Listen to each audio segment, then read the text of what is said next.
Hello, hello, and hello. I am the S.O.C.K, aka F is for friends who TPK together, and we are here and ready for the 23rd session of Death's End. I feel like we should do something special for the 25th session since it's like a quarter on the way to 100. But before I get into the recap, I want to bring back a tradition, so to speak, and ask each of our players for one fun fact about their character. Would you guys like me to pick my own order? Do we have any volunteers? I think we should Oh, start with Azumi.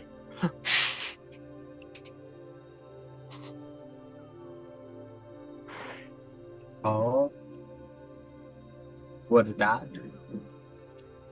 What is that? I I said, think we what just. did I do? And I said we should start with Azumi. Yeah, what's one fun fact about Azumi? Uh, she definitely uses a special shampoo conditioner. Well, she's very particular about like the shampoo she uses and stuff. Yes. Makes sense. A little bit of a meticulous prepper. What about our other two young shinobi? Well, Gabriel, the reason why no one asks Gabriel for a piece of gum whenever she pulls a pack out is because her favorite type of gum tastes like soap. Wait, so just to run through it again, Gabriella's favorite type of gum tastes like soap. Yep, it's those prank soap that people usually give their friends that tastes like soap. Well, that's what she chews on a regular basis. Oh, okay. Are you That's sure it's not just cilantro flavored and it's like the cilantro gene? No, on the package it says soap. Ah, I feel like every fun fact we learn about Gabriella, I get more and more disturbed. But anyways, Uzi, what is one fun fact about your character? if Uzi had not been born into the Shimura clan, he would have ended up as a private investigator. That honestly makes sense considering how many nat 20s you got on investigation checks and like lore checks It's and gonna stuff. it's gonna look like Columbo or like shit. What's the other one called? Benoit Blanc. That's just the Columbo. It's just like, and one more thing.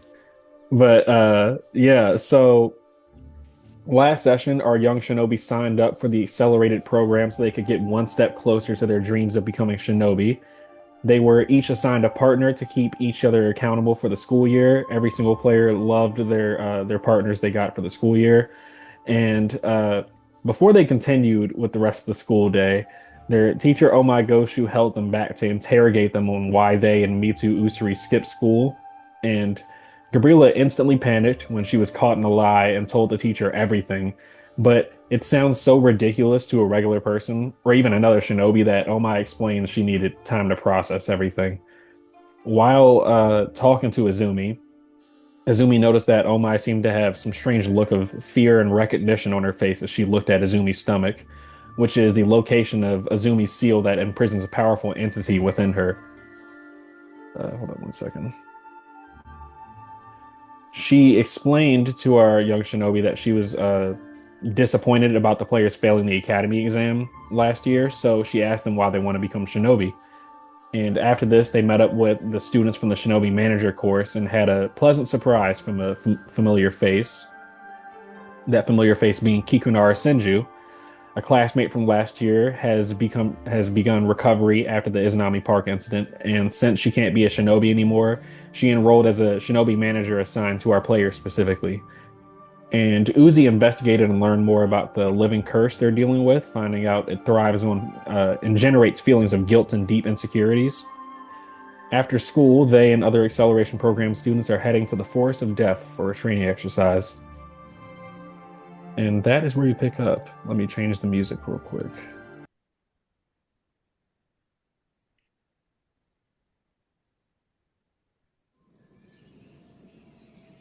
So, um, you guys are making your way. I'm not sure if you would be talking about anything, but it's not too loud, is it, for the background?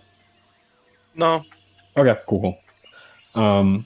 But yeah, like I was saying, you guys make your way to the famed Forest of Death. I'll probably switch you to the actual village map real quick just to get a scale for how big this the Forest of Death is. this forest is really death-like. Yeah, it just doesn't hear so well anymore. Gosh, this forest just feels so death-like. But yeah, the Forest of Death is approximately um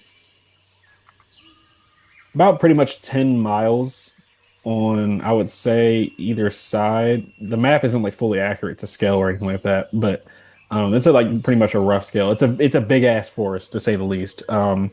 It's seen as almost a like holy ground for the Land of Fire and for the Leaf Village specifically. As I don't know if I explained before, but the village was built out from the center and everything. And the Forest of Death is basically like a preserved sort of like wilderness area where there's plenty of dangerous wildlife, but also rare species that are cultivated and kept in like its own like terrarium sort of scenario where everything's allowed to thrive and all that sort of stuff. But this is the reason why this is the specific place that the Leaf Village holds their plenty of like stages of tuning exams and stuff like that, as it's seen as like a representation of the ancestry of the Leaf Village.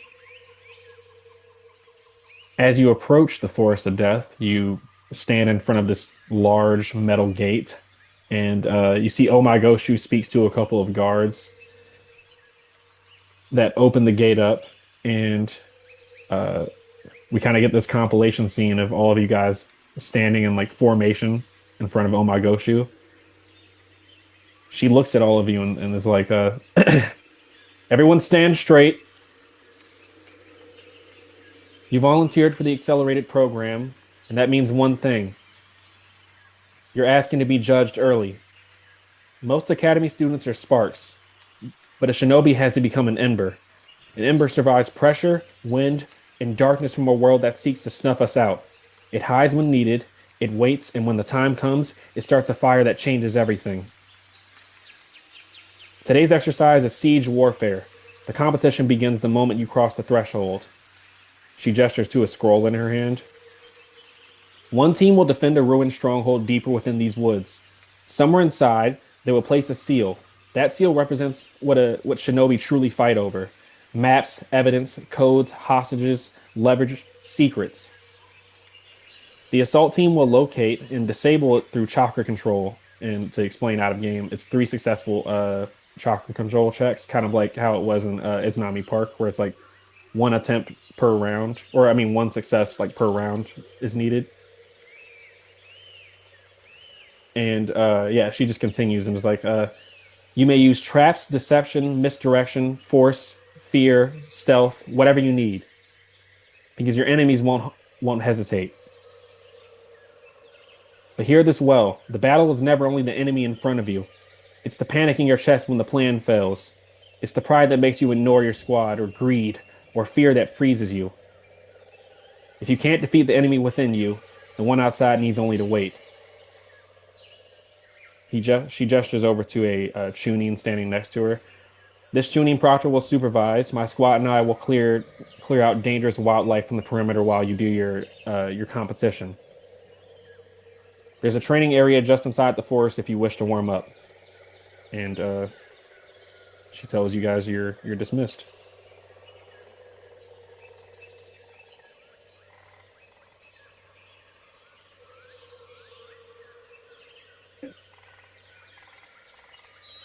Gabrielle looks into the force, and she almost has like a smile at home.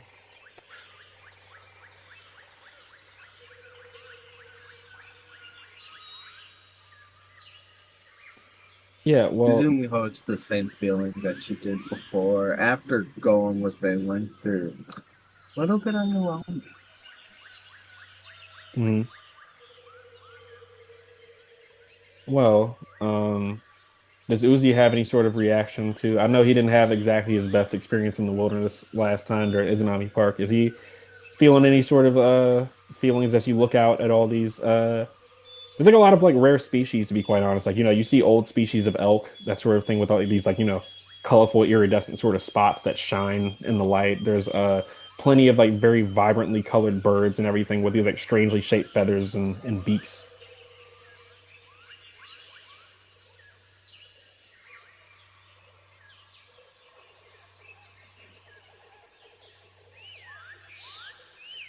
Mr. Shimmer.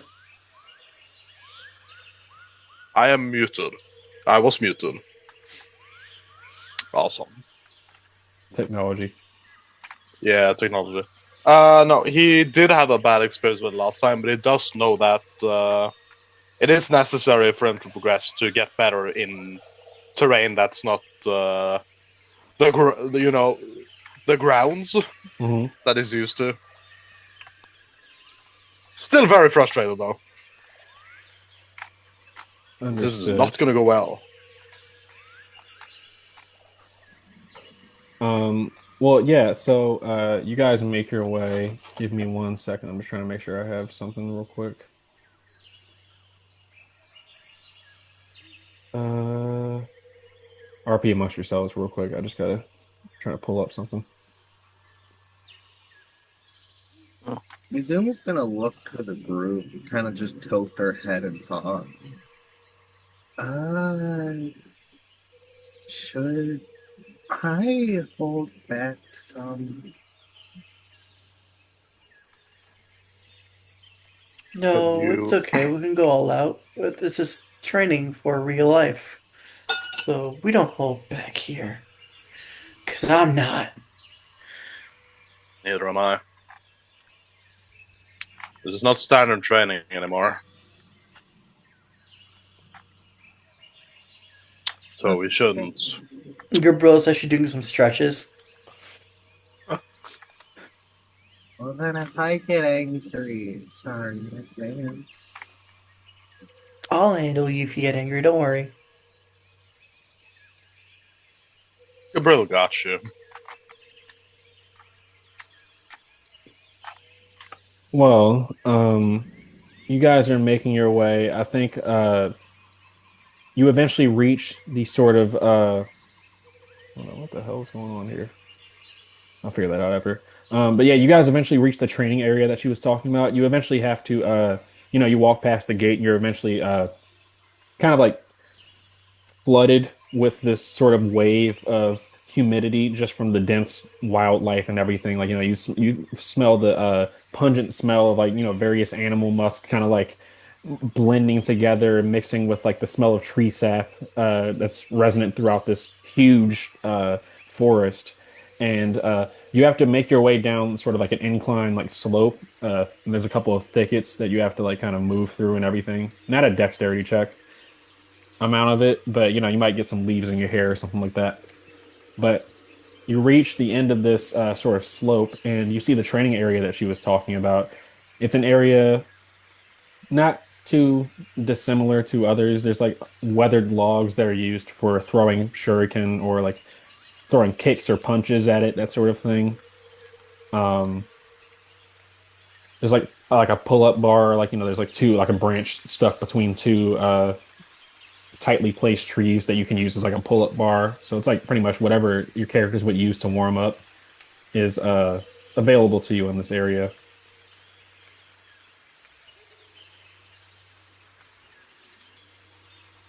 I think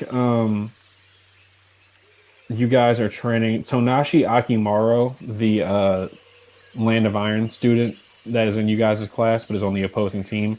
He walks up to you guys and he gives you a simple nod but he will hand each of you a red string.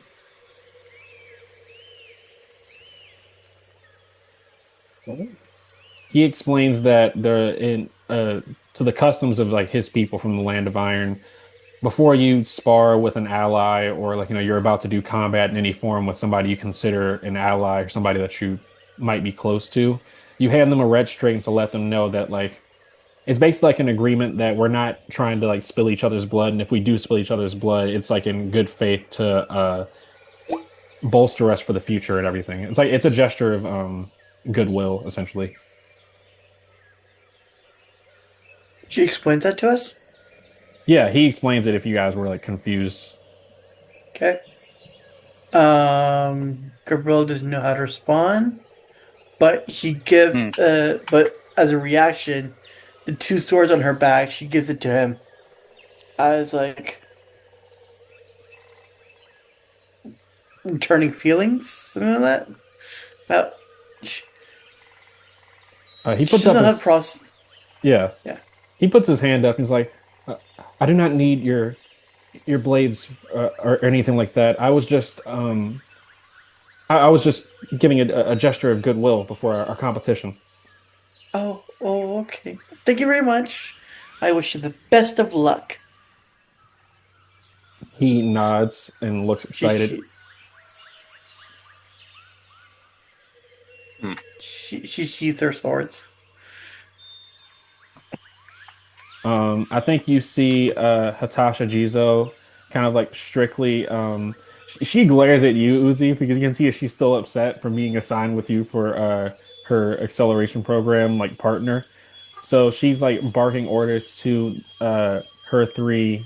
um her three teammates, like on proper stretching form, that sort of thing.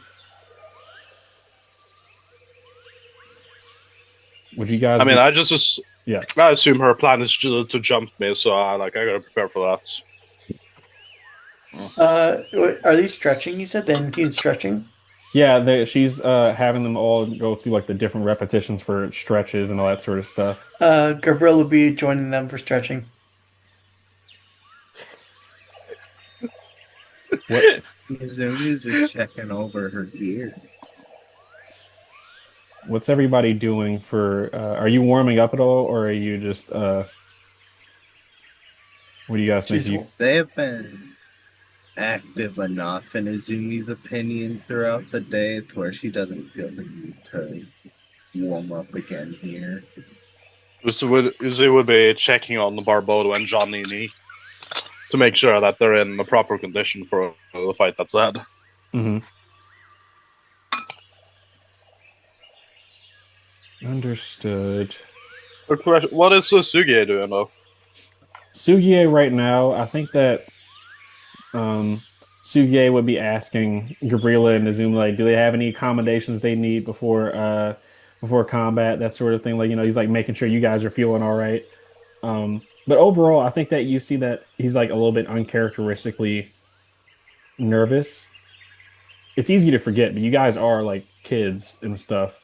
Especially like these people are like, this is uh probably their first time doing an official like shinobi training exercise of this extent. Oh, I just want to point out for the other two that I know about Gabriel's history, for the other two, aka Uzi and Izumi, they've seen Gabriel in the forest before. She's a complete different person. She's always happy, content. So for the other people, it almost seemed like creepily happy how she's excited to be entering the forest. yeah. Izumi is also gonna take a moment to pull Tsujiya. I did not say his name right. Sugi. Our Sugie? other team, Sugiya, thank you. She's gonna just give him a warning. Um, if you get a sinister feeling from me, know that I have control. He places his hand over his chest and he's like, "Well, I'm afraid I may have to step out of this competition already then, for the sinister feeling is already beating within my chest." Oh, come now. It's not even begun. He says something like like some sort of like poetic sort of thing. Like he's saying like the sinister feeling is the burning passion within my chest whenever I'm in the presence of a fair maiden. Yeah, he would.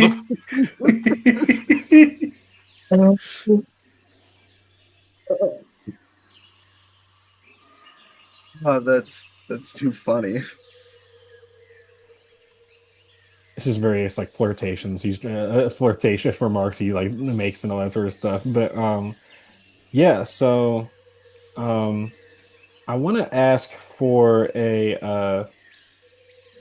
I think Nobisu is probably like she actually enjoys exercise and stuff, so she's getting a little like jogging and everything, like circling around the area, kind of like loading up on calories before they start.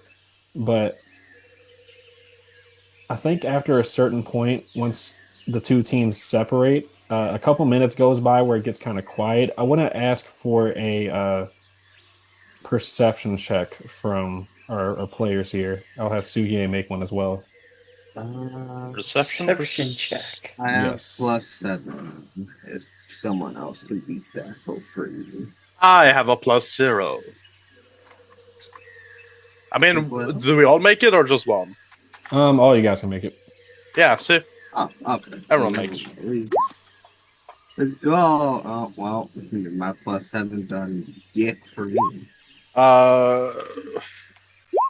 CGA, let's You go. know, that's pretty good. That's For me. good. That's pretty good for me, though. Of course. Indeed. Remember, everyone has a will of fire. All right, you Well, brought that actually, one. so in this case, you will not have a will of fire because that will come up with a specific mechanic that will for this competition. There's just a special case scenario, but you'll see. Okay, so I lose the one I had. Shit. Damn it. I'll probably say if Gabriel. you didn't use it last session, you can carry it over. But I just wanted to have a little special mechanic with the. I guess you could No, no, start with the will of I'm fire. okay. You don't, No, you no, don't I'm good. necessarily. Okay, how many Okay. rolls do you think is going to be before the start of the fight? Not that many. This is the only one. All right, I was gonna Okay. find. I was gonna find something stupid to use it on. Okay, so we said we could cure the will of fire, but you don't want us to. So I'm just to play the middle ground. I'm going to use it now. Yeah, So we that's why I don't said have- so- you can just start with one because it wouldn't really make Okay. sense. There's I'll, still I'll some use stuff. it now, just so I say I don't have one because I Mhm. rolled a natural sure. one. Sure, Oh, yeah, good. I'm gonna use what I had then now as well. Oh! You know From what? one side to the other. I'm doing the same. Come on, everyone, vote No us. change.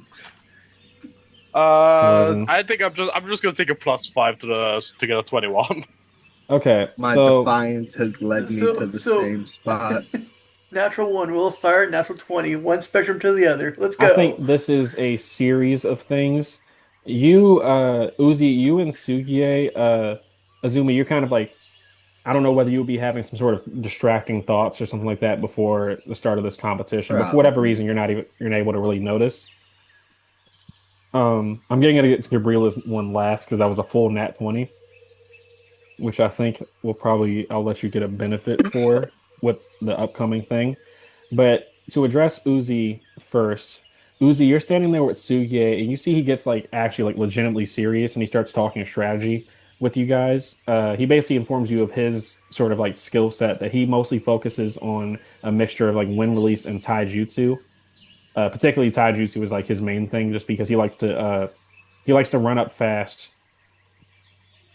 He kind of trails off, but he would kind of explain that his like whole alluding to his backstory of like growing up on like the in the slums, like in the streets and stuff. So he's used to like getting in fast and knocking people out as quickly as possible. So that's like his recommendation for strategy. But as he's talking, he stops and he looks over at the other half of the training field.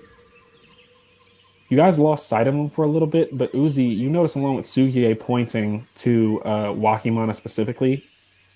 Wakimana is always like just he's the type of kid that's like draws in his notebook for class and in his free time is always like doing some sort of art, but you see he's been painting the same image for like the last 5 minutes or the last 10 minutes, just like imagine if he was like painting like a flower or something like that, and he just keeps repainting over the flower the same way, almost like a robotic, like a hologram or something.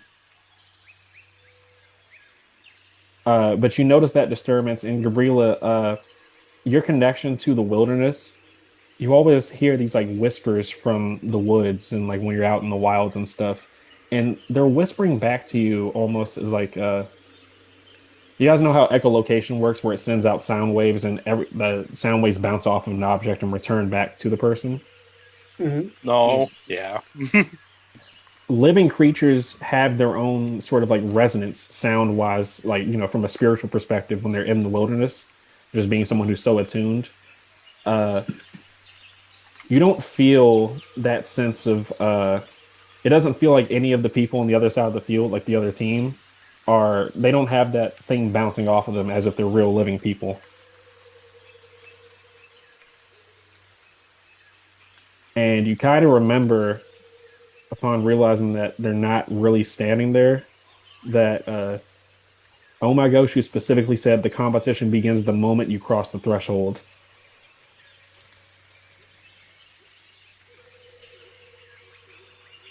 Long story short, with that nat 20, you see that the entire other team are not standing there in the training place. They're all illusions made by Wakimana.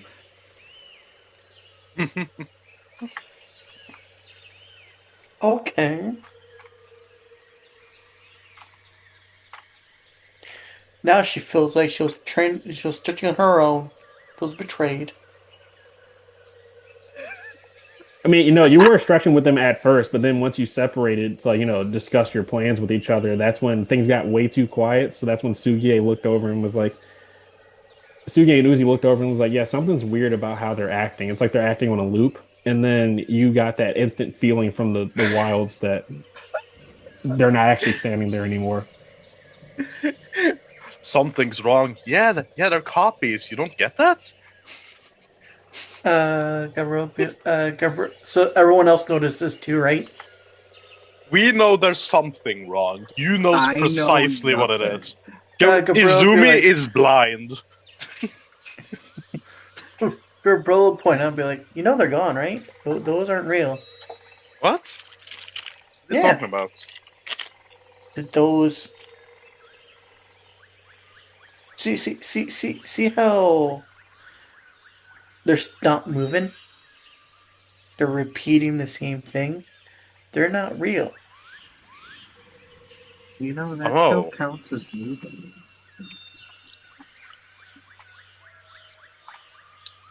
Anyways, let's go find them. Okay, no, wait. Yes, we're going to find them. We need a better plan. They've clearly talked about this for a while. We need an actual plan that's not rush in and punch their face. Well, first we need to track them, since I do not believe we were given an exact location, just the general area to stay in. Yes, but they're okay. They're already in there. To explain, sorry, what? If we walk in there, we might get attacked at the same second. They set this up for a reason. They have something planned at least. To explain to make it easier for how you guys want to go about this, there is going to be a little interaction before you actually get there. But oh my gosh, she would have told you guys the general like location of like the ruined structure where they have to, they have to place it on a specific building. You just don't know where specifically it's going to be. Mm. I mean, like you don't know where the seal is going to be. You know where the building is. Yeah, it's like we would know it's in a McDonald's, but we don't know where in the McDonald's. Yeah. Mm. I'll probably say with that nat 20 for Gabriela, being that you were stretching with them, I'll try to reward you with your nat 20 since you're like you grew up in the wild, so you always are able to tell body language. They weren't revealing too much of their abilities just because they didn't want to tip you guys off. But with the nat 20, I'll kind of give you a rundown on like the opponents that you're facing. The most physically capable is for sure Nobisu Akamichi. She seems like she probably is gonna hit pretty hard. Tonashi is one of like the weaker, like weakest classmates in you guys' class. He's got the spirit, but he's he's not he's only really particularly just like basic melee and ranged combat to a limited extent. But Wakimana probably is a bad matchup for you, especially Gabriela, because he specializes in genjutsu and stealth, that sort of thing, and he like coordinates with his teammates pretty well. And Natasha is a combination of a melee specialist or a melee slash like grapple type specialist, and she like coordinates her allies. It's probably Yeah. the two highest priority targets are probably Hitasha and Wakimana, just because they have the most like tactical flexibility. Gabriel will look at everyone in her team with like she normally has smiles, silly, goofy, fighting, serious kind of look. Now she has a very serious look, and she's going. Gabriel's going to break character a bit by actually using her brain. Penelope. They said it couldn't be As done though. she looks at Sugui Sugie. Sugie Suki. I am and not the says, "You only one who handle struggles here. Hatasha." Looks at Uzi. You handle uh, Wakamini, Wakamina, Wakimana. Wakamana. Uzi, you handled the other one, and I'll handle. I had their names up in front of me until you moved it. And I'll handle Nibusu. Nobisu, yeah. And Nibusu. So that's what she's saying. She gave everyone their own little name to handle. And she's waiting for everyone to decline the options. Who did you tell me to? You handle the weakest link, but might not be the weakest link. Tenoshi. Um, Okay. Sugie kind of speaks up and says that at least from his experience when you're dealing with a group of people, he talks about from like beating people up or like, like if a gang tries to like extort you, that sort of thing. From his experience dealing with groups, if you take them, if you try to turn it into a series of one-on-ones, things usually don't turn out well because that doesn't mean the other team is gonna like follow that. Like just because you're like singling them out doesn't mean they're automatically gonna be like, oh yeah, I'm gonna abandon like our plan and abandon our plan and just do this honorable 1v1. Like they're going like jumping is a thing.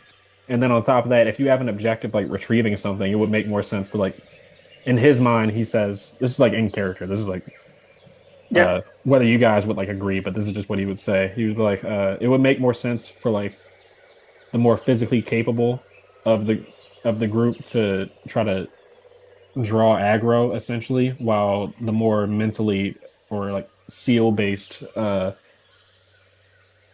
members of the team head in like behind. So it's like a divide and conquer sort of scenario. Gabriel kind of prompts. Why does no one honor 1v1? Yeah, Sugi Oh, kind of shrugs his shoulders. Honor usually gets you dead. Well, I well, can take for on two of now, them. I know that. Two hand-to-hand combat ones, I can handle them. it still I could be the doesn't matter, distraction. right?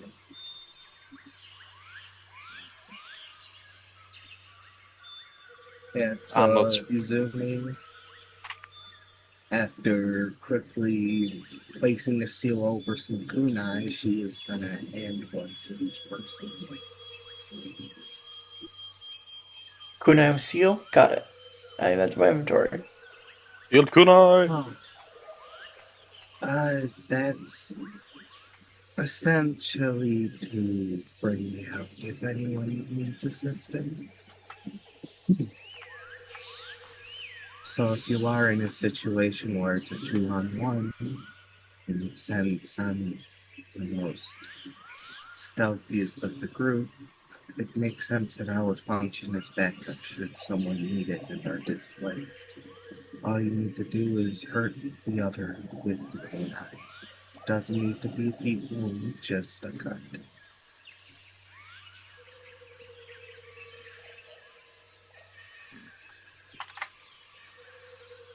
You cut yourself on that. What is the thing that activates the seal? Otherwise I'd be hearing pings from kunai the entire day, and that's annoying. Sugie holds the kunai to his chest, and he's like, he says something along the lines of like he's afraid that he's gonna have to probably wrap up the kunai in a cloth or something because if the kunai activates in response to blood, his heart already bleeds for you.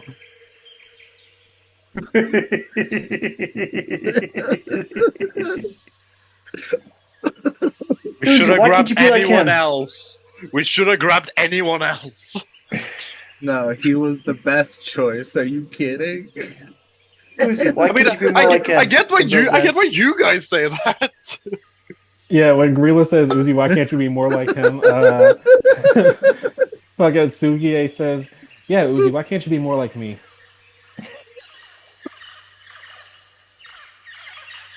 No, and But I will not be answering that question, honestly.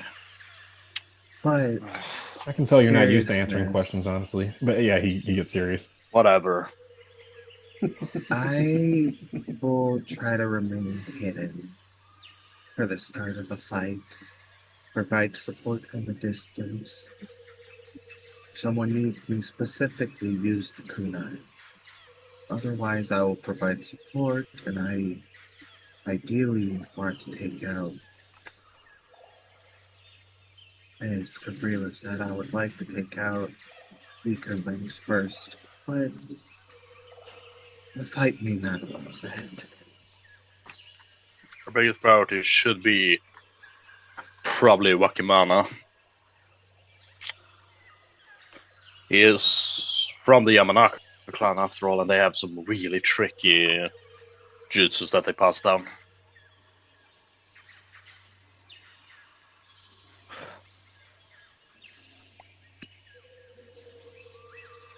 Oh my god, you just reminded Azumi of something. You're welcome?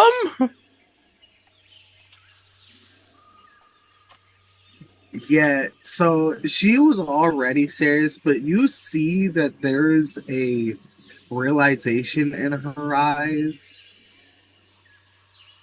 S.O.C.K, out of character, I cannot be hit with mind transfer jutsu.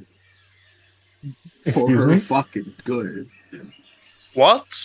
Excuse me? I cannot be hit with the Yamanaka mind transfer jutsu. I don't know Oh, if she has that. fuck! I don't want her to be hit with that, and I'm telling you right now, because that would be terrifying for her.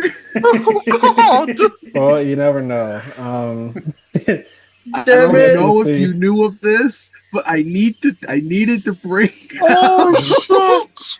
I know how we take. Okay, so I know how we take him out now. Like you mechanically can't be hit with it, or are you talking about lore-wise something bad would happen? No, Lore.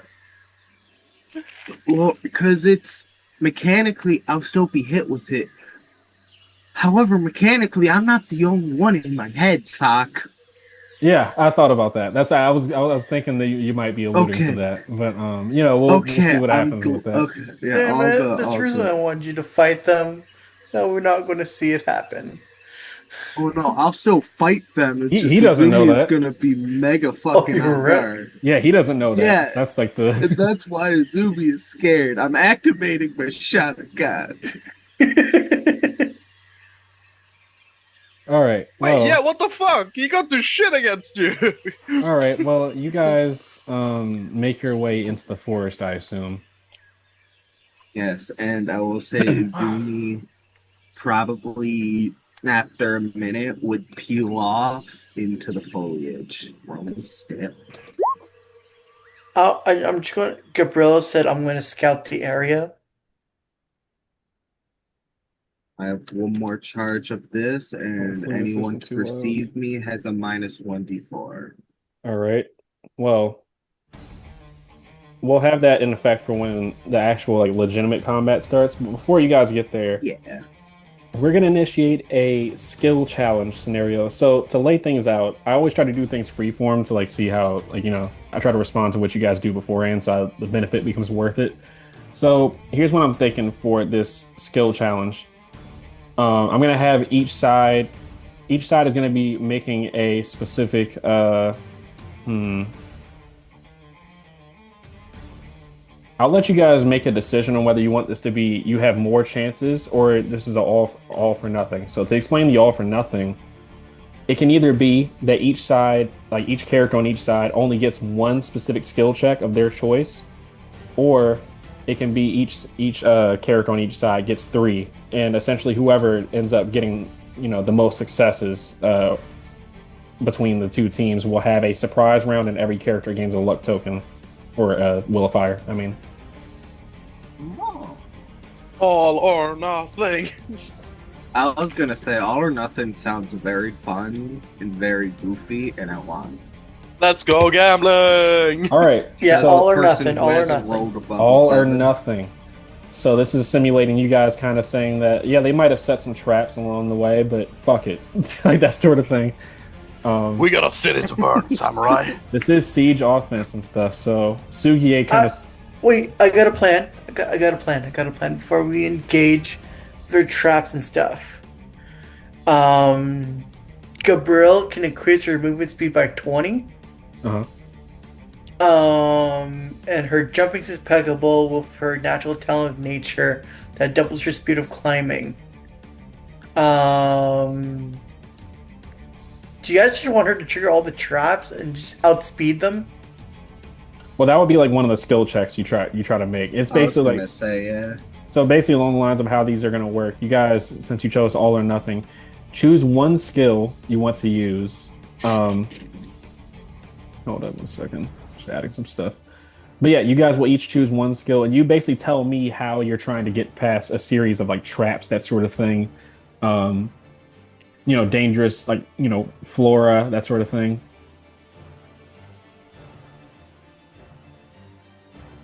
I'll let the other two go first.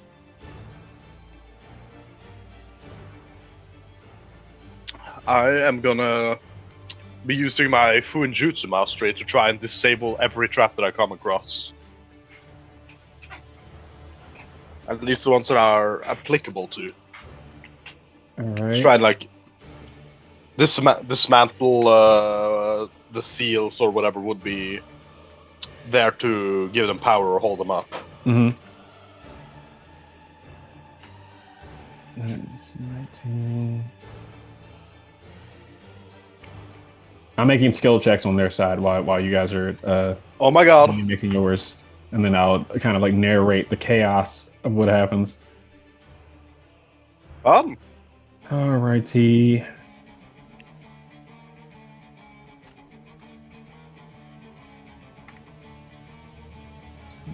No Bisu. Working on a no Bisu. I assume so. I'm still gonna do my best to take down every single one. To answer your question, Leo, when you say your self-assigned class press, are you saying like the school itself? No, I'm talking about, is Uzi's best friend over here. Yeah, Hatasha Jiso. Obviously the hater to lover story that everyone's waiting for. Yeah, Hatasha Jizo, Yeah. for sure. You can kind of guess she might be aware of what you guys are good at, considering she takes notes on every offense that Uzi does. She pays attention to her class. It's like she takes her thing as class rep seriously. So she was probably vaguely aware of what you guys can do. She hasn't seen you guys in action, obviously, but you guys have been in class for about a week or two. I will add on top of this, going along with Uzi, I'm gonna use perception to point out any traps or anything as we go. We got the combo scout and dismantle.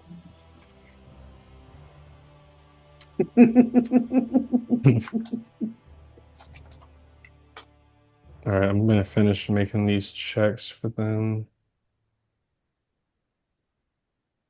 What would they try to use? I guess they would try to use this. Okay, so I'm gonna go down the line real quick. I'll address you guys as skill checks first. So, did everybody make their rolls?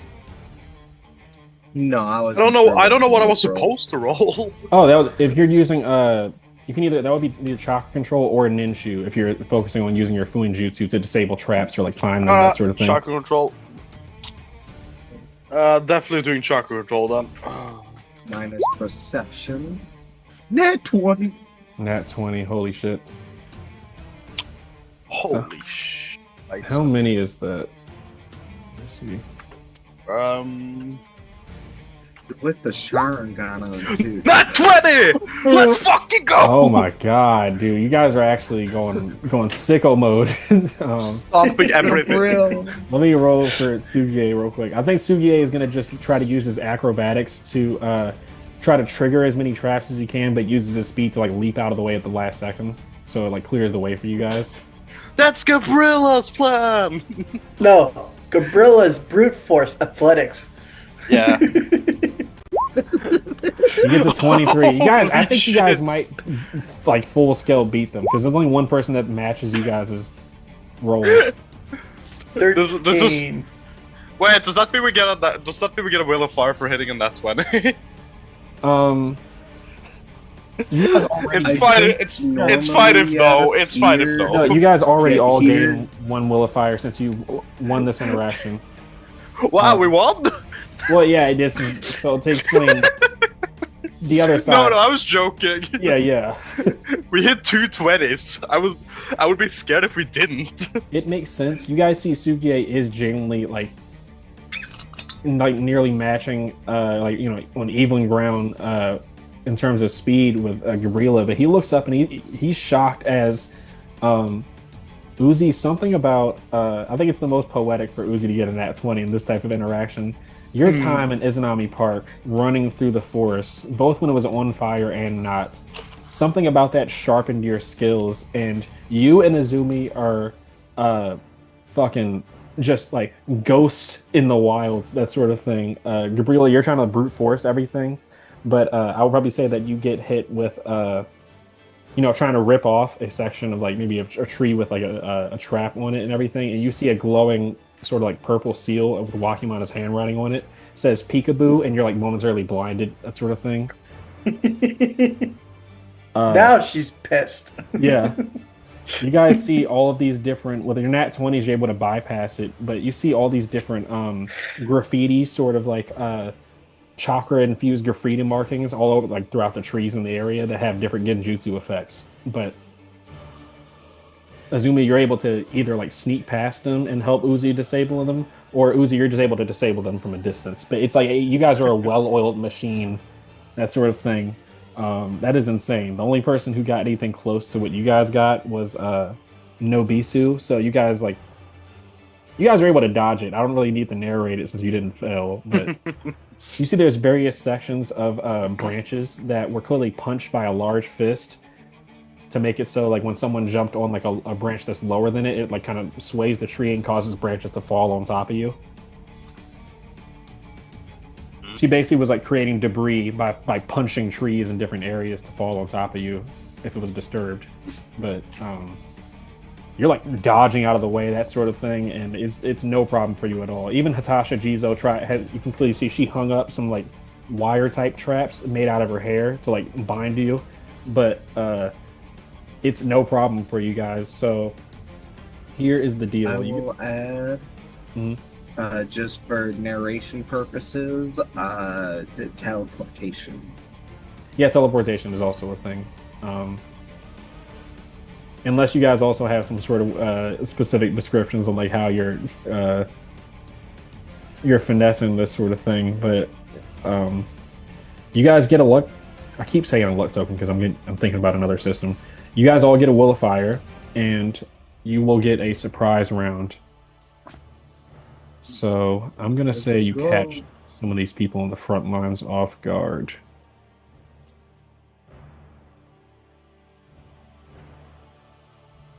Um,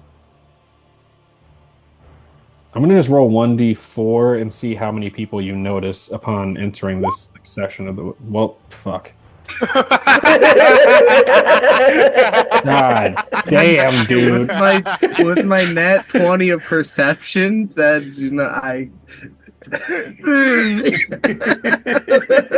This isn't. It makes sense because you guys really fought like an actual evil bandit organization turning people into zombies. So this is nothing to you going up against like students and stuff. Oh, awesome. This is They're one of those so moments fucking cooked. you have to give the players credit for when they do well. So there goes my plan. Uh, you guys follow the river. Eventually, you're able to catch a trail with this like blue-green sort of like shimmering river that has like these like speckled motes of sunlight dappling across the surface and everything. But you reach this clearing, and you see right next to this like not large, but this like medium-sized sort of lake is a ruined stronghold made of stones that have long since kind of crumbled away. And I'll let you guys take the floor here. You land on the ground, and you see the edge of like Tonashi Akimaru's boot hidden behind a large rock. It doesn't appear they've noticed that you see them yet. I suppose it's initiative time. Yeah, go ahead and roll initiative, my friends. That's disrespectful, game. Just realize You give me nothing but 7s to a nat 20, and now I have to re-roll it because I forgot. Only 7s? But- You're hitting jackpots? Hey! Where's character sheet? But I have 7 initiative.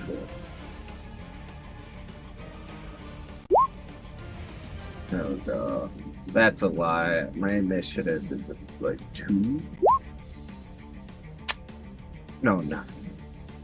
Dang. All right, I'm gonna go down the line real quick. Roll an initiative for some of these individuals. So now she gets a 9, which makes sense. Natasha gets a 3. Wait, no. So +3 to it. Did it add it into it? Oh, no. Yeah, added her. She got a 10. Roll a d20 real quick just to decide if she's using a thing or not. I was really hoping they would get a surprise round on you guys, but alas. Alas, they got fucked. That is not the way this is turning out. Not better, that is. What did Tonashi get? I didn't roll for him yet.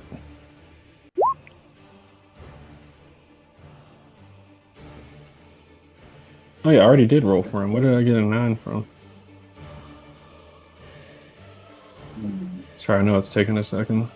Well, I take back what I was not gonna do purely because I do not remember what armor we substituted studded leather for. So, part of initiative, aura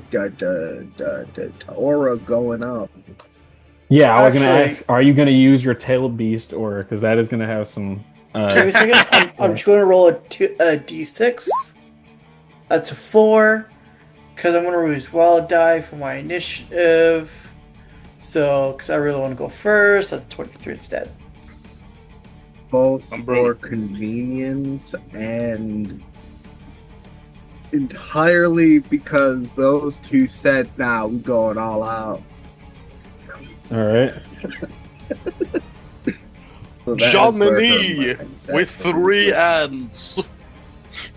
So I go before Suyuki. Yeah, there Yeah, you you go before Sugi. Yeah, I'm just trying to make sure I have everything in order.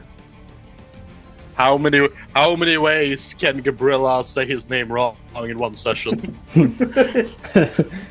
Suyu. Sugi, yeah. No, so um yeah, so the ball is in your court. Gabriela, round one starts. It is your turn. Tonashi has not Oh, noticed that you guys see him.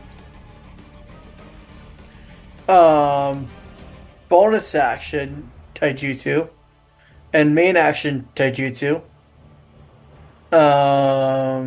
Which I'm just going to remove my chakra.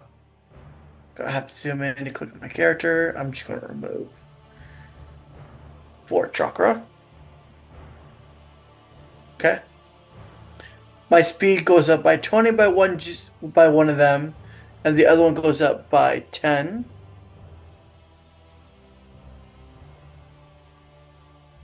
So that's 30 extra speed.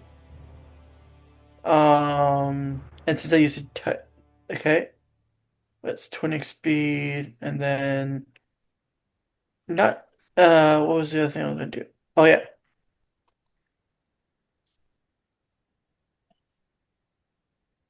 I have to modify my sheet a bit. Because one of them increased my stats. I got a little bit too loud. 1 second. Oh, Is that sorry. good volume? Yeah, it is. Yeah. Okay, cool. Okay. And then perception. My perception goes up by 2. So I have 85 movement now. And so I'm gonna jump right here, land above the rock, jump over his head, just completely ignore him. Damn. Okay, so here's 35. So I'm missing 35 speed. Well, continue. There's a fly flying around in my room. Give me 1 second. And yeah, burn all the way over here.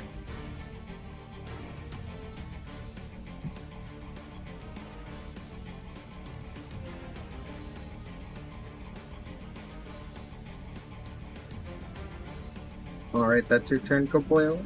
Yep, that is my turn. I want to point out my wisdom's now at 17. Ooh. All right, so what did you activate? Graceful Cat? Graceful Cat and Untamed Panther. Okay, yeah, so you literally, I imagine, you're like just like getting on all fours, activating your primal instincts and stuff. Yep. Yeah, you guys, a rush of wind just blows past you as Gabriela gets on all fours and disappears from sight, just like literally body flicker levels of speed as she vaults over top of the off of the rock that Tonashi is on, and he looks up. It's kind of like that, you know that meme of like Willem Dafoe, and he's looking up, and he just has that like what the fuck look on his face. Yeah, he looks up and is like surprised seeing Gabriela jump over, and then Nobisu, you see she was silently like crouched as she was snacking on a bag of chips, and then she drops the bag when you land in front of her. Next up is Sugie Fushin. Sugiye.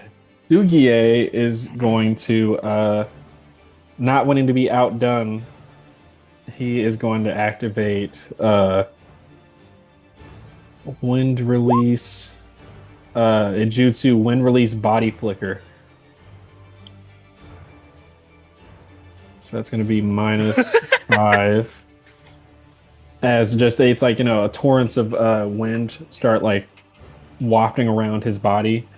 And that's going to double his movement speed for 1d4 rounds.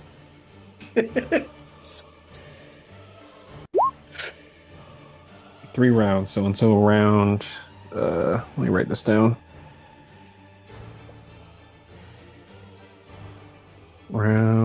It's round 1, so that would be round 4 when it deactivates. But until then, Sugei's movement speed is a 100 feet. His base movement is 50. Oh, he can almost keep up. That's why I said you might be surprised by his level of speed. I think that he's going to try to handle the first threat. So he's gonna stop by. He's gonna stop by. He'll actually move a little bit just to try to draw aggro from as many people as he can. So he'll move up right here, dash past Tonashi, and I think he's just gonna use his main action to use Typhoon Air Kick, one of his jutsu. So that is.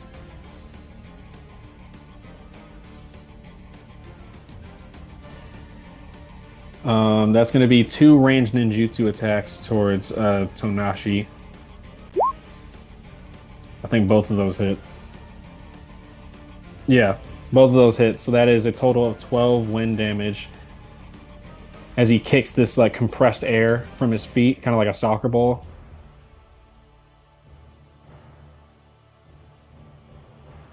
Probably going to have Tonashi react real quick. No, you can't. It's a surprise round. Oh, it's a surprise round. Yeah, you're right. He actually, so he takes that straight up. They're Good catch. Unless they have a feat like alert, they can't. You are indeed right, my friend. I forgot they have a 60R. 12 minus 6 is still a little bit rusty, so bear with me. All right, so yeah, those two compressed bolts of air slam into his chest. And let me see something real quick. Cool. I think that's all he is doing for his turn. I'm just going to have Wakimana try to make a stealth check.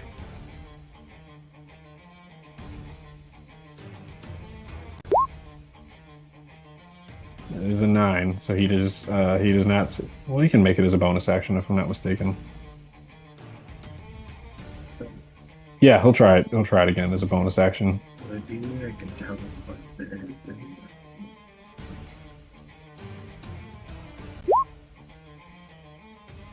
Nat 20 stealth action. Good shit. He sprays some genjutsu laced, spray paint and everything in the air, and he will disappear from you guys' sight.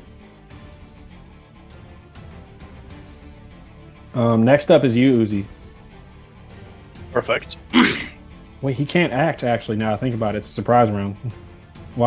Cancel that. Wakimana does not do that, because he can't act during a surprise round. Uzi's gonna hold one hand out towards Johnny to keep controlling him, as in the same motion that he's gonna use to fire off his longbow at because you said Hatasha's feet was shown, right? Hatasha is Like hiding in the area. I would probably say you can see her shadow slightly. You would probably have to climb up a little bit. This is I would say maybe like a 10-foot tall sort of ruined structure. If you want to fire at her, no. I'll probably give her some cover. Yeah, that's fine. I mean, that's not my main action. My main action, I'm gonna summon piranhas right in front of her. Oh shit. Tyrannosaur! You'll see the he brings. For the purposes of and there's a body of water nearby. Exactly. Oh man. Oh yeah.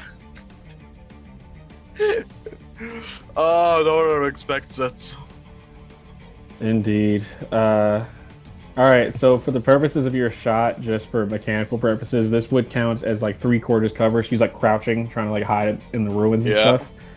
So that's +5 to her AC and dexterity saving throws until you get around the cover. Yeah.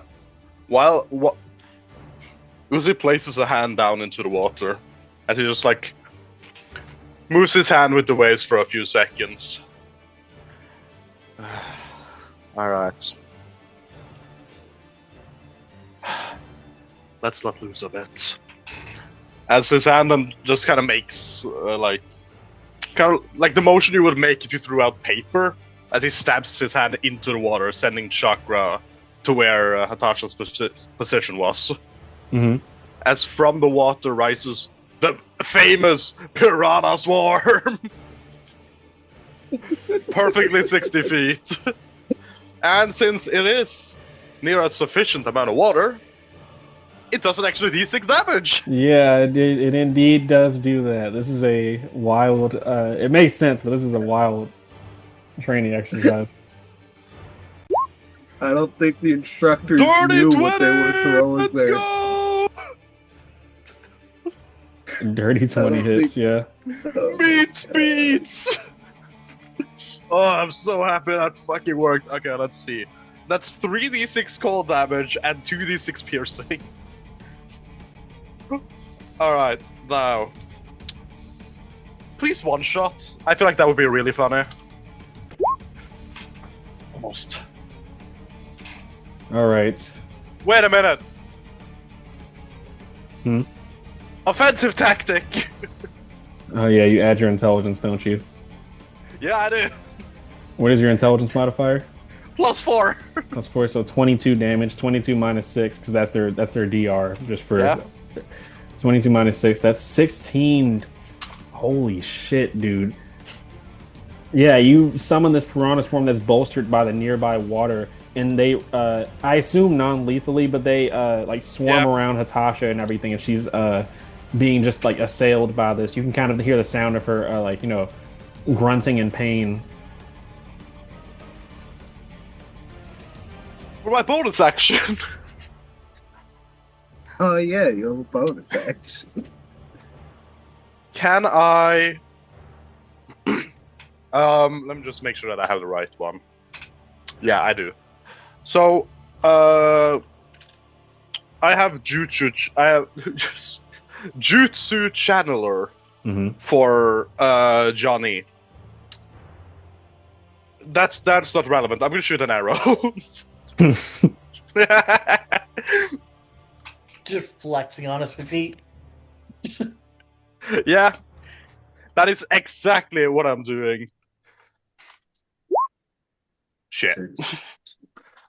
That unfortunately does, yeah, that doesn't hit her AC in this scenario because she's behind that 3/4 cover. But the piranha swarm bypassed that because it was really right next to her. She tries to like, or like with a shaky voice, like kind of like say something from behind the ruins, and it's like, you're not gonna get me that easy. She's like swaying. But Azumi, it's your turn. Yeah, it won't matter, but Izumi is running here, and she is going entirely for a knockout strike. She is currently... What weapon is she using? She's using the flat of her Chokuto. Okay. And then this is the 20 plus 1 plus 7. I have a lot of plus 7s. At advantage, because this is coming out of stealth, even though it wouldn't matter. Another nat 20, dude. This is insane. This is actually wild. I don't even think I need to roll damage at this point. Just roll just in case. Just to see. Okay. Oh yeah, he could have damage reduction. I don't know. Yeah, they have -6 for the damage reduction, but we'll see what goes on here. Well, Dueling Mastery. Dueling Mastery does not stack with it, so this becomes 3d8. 3 plus 2d8 does not get affected by the thing.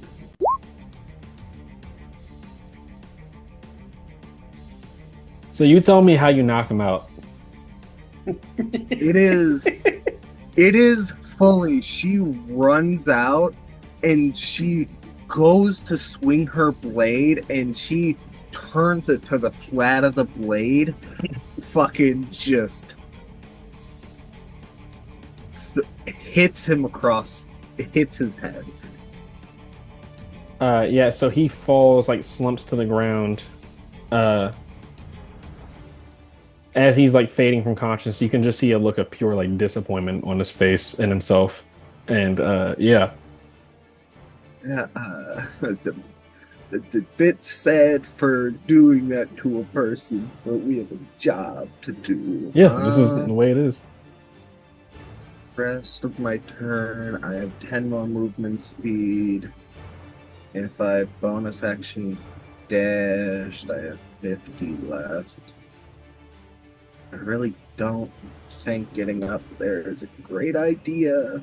who I am filled by a bit more than smarts right now. So yeah, bonus action dash. She's gonna run to here. Then she is gonna teleport up here and just uh, get on this stage. All right. Yeah, you're able to climb up this like sort of like structure with like stones kind of like moving on underneath your foot unevenly. And that is the end of the round. We start with round two. Uh yeah, so I actually want to say at the beginning of at the end of the round, Azumi, as you step in, you see there are like dozens upon dozens of this identical looking chakra like seals all over the place. So you have to figure out which one is the real one. I respect that. However, they're gonna regret that. Indeed. Gabriela, it's your turn. Gabriel will see her very good friend that loves food and very good physical combat. And she's going to smile and say, "Ready?" And before they have a chance to respond, she's going to appear right in front of them and do a perfectly good fist, land a fist right square on their face. All right, yeah, go ahead and make your attack.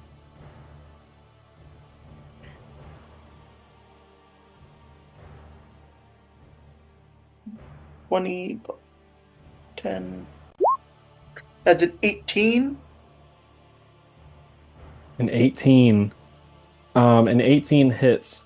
And I'm probably gonna have to have her use a reaction here. What does Deadly do again? Ooh, let me look. I think it adds an extra die of damage on when you get a critical hit, but let me actually check that to make sure. No, that is lethal. Deadly is something else. Yeah, I'm going to the book now. It's lethal when you hit someone from stealth. Oh, you know what? That could be without stealth. No, so deadly is yeah, it adds +1 additional die on a critical hit for each rank of deadly it has. Lethal specifically adds increases the damage die by +1 against a surprise creature or a creature that can't see its attacker. Once per turn. Okay. Yeah, they're similar but different in some ways. But you actually get something a little bit of an interesting reaction, my friend. So after the first punch in the face, Mm-hmm. that's 12 points towards the face. She's going to punch her in the guts. And as a bonus action. All right. And this is where we find out the Akamichi is actually also a battle junkie. Yeah, she looks excited. She looks surprised but excited at this. 27. That's a hit, naturally, right? Yeah. Both of those hit. So let me see something real quick. She's going to use a Akamichi reaction here. She's going to spend 4 chakra. As you see her make a quick hand sign right before your 2 punches land. And she's going to cast Body Fat Cushion. So her body expands like a balloon as it feels like you're punching into like pizza dough almost. Like it's like, your hand sinks in. So she gains resistance to bludgeoning and slashing damage until the start of her next turn. So what was the damage that you rolled total? 19 points. 19 points in total. 19 points in total. Yeah. All right. 12 in one, 7 in the other. I'll go by one first. So 12 and 1, so that's 6. So the first blow is negated by it. They have like 6 DR, and she specifically got resistance to bludgeoning damage. So the first one, the 12 is halved to 6, and then it's like that's negated by the DR. And then what was the second one? 7. 7 is halved. Yeah, that's also negated by. So It is amended by the fact that piercing damage does an additional die of damage against her until the start of her next turn. But yeah, she blows up like a balloon, and you're punching into it. It feels like your force is dispersed throughout her body, and she kind of smirks down at you with a sinister grin. Gabriel smiles. He doesn't hurt it. And you see her crack her neck before her ends turns. All right. Like, Gabriel's excited. I think that Sugie looks over and at you, Uzi, and is like, "Pencil pusher, get inside the building. I hope with no Bisu."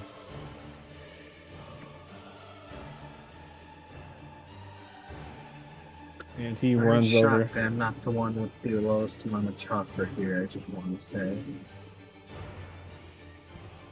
Yeah, they do have less chakra than you guys since they're younger, not as experienced. That is fair. He's not going to do much other than just make 2 attacks here.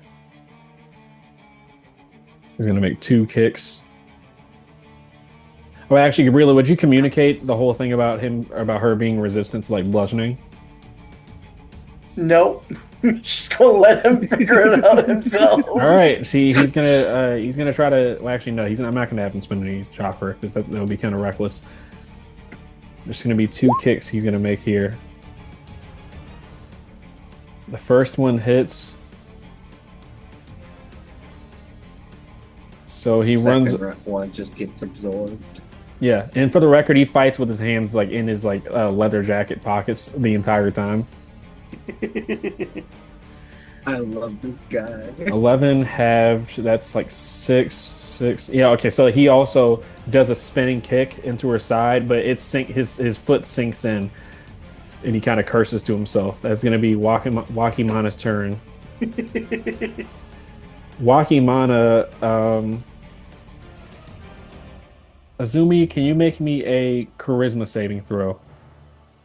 Wow, is this a genjutsu, my friend? This is indeed a genjutsu.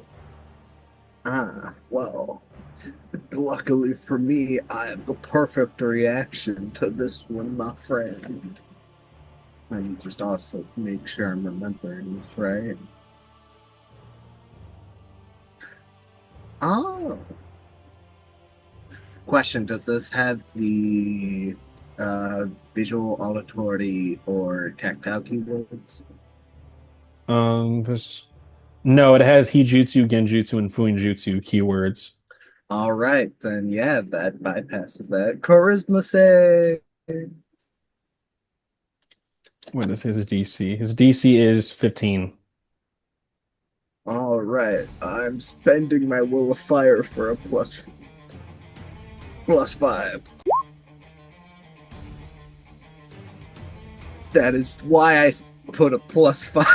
Yeah, that succeeds. So you see he tries to cast mind body transfer on you, but this like describing what your cloak looks like as you have it on right now, your like tailed beast chakra cloak. It is an ominous aura around her. It's partially see-through, but sinister feeling. Wakimana casts mind body transfer, but I want to say as you feel this genjutsu start to like, pierce your mind and everything, you're able to steal it, but something about like the way he reacts feels like he stopped like halfway as there's just like a look of actual like horror on his face. I think for the rest of his turn, he actually is just like stammering, kind of standing in place, like his legs are shaking and stuff. Uzi, that is your turn.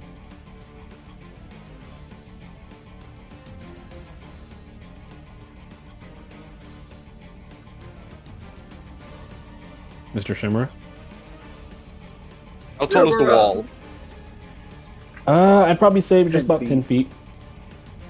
10 feet? Oh, okay. Yeah. Then I probably don't even need to roll that. I'm gonna, as an action, unsummon Johnny. Okay. That's not. Goodbye, Johnny. I'm then going to move 30 feet upwards. Because apparently I can summon it as a free action. I'm gonna bring in Barbodo! Barbodo, hell yeah. The better summon. Isn't he a huge size now? I think he's large, but I can turn him to huge. Yeah, I remember that you could turn him into huge. Okay. Yeah, that's Barbodo the- is just like peering over the ledge here. Yeah, can Barbodo just use his general height to put me on the other side of the wall? Yes. That's not even. Yay! I like to just stand here as I notice Natasha being mauled by the swarm. As it's just like being lifted up by his like fucking kaiju puppet. Mm-hmm. Hey, Natasha! I think she's kind of like has her teeth gritted. She's really trying to focus. She's like yelling over to Wakimana, Wakimana, get it together! Trying to get his head back in the game, but you can tell she's struggling right now, like on wobbly legs. Bonus action, attack with Piranha Swarm! All right. Poor fucking girl. No! She's trying her Wait best. a minute, can I do... Does Prodigy work on this? Does Saving it? throw skill check. No! Yeah, I was about to say I couldn't remember if it did. Alright, can I will fire it? I don't want her to feel any sense of accomplishment. Yes, you can will fire it. Cool, guys, do we gamble or do we just take the +5? Gamble. Always gamble. Oh yeah, good point. I didn't purely because I did not have a good. Alright, 26. She's gonna use a reaction here. She's gonna use Jizo Webbed Forest technique. So essentially you see her chakra, kind of like blue chakra, starts washing over her hair as they all like start standing on end, and they appear to start moving like prehensile, like a prehensile tail. They're like whipping around in like in circles and everything. So let me see. Until the beginning of her next turn, attack rolls have disadvantage, and she will have advantage on dexterity saving throws.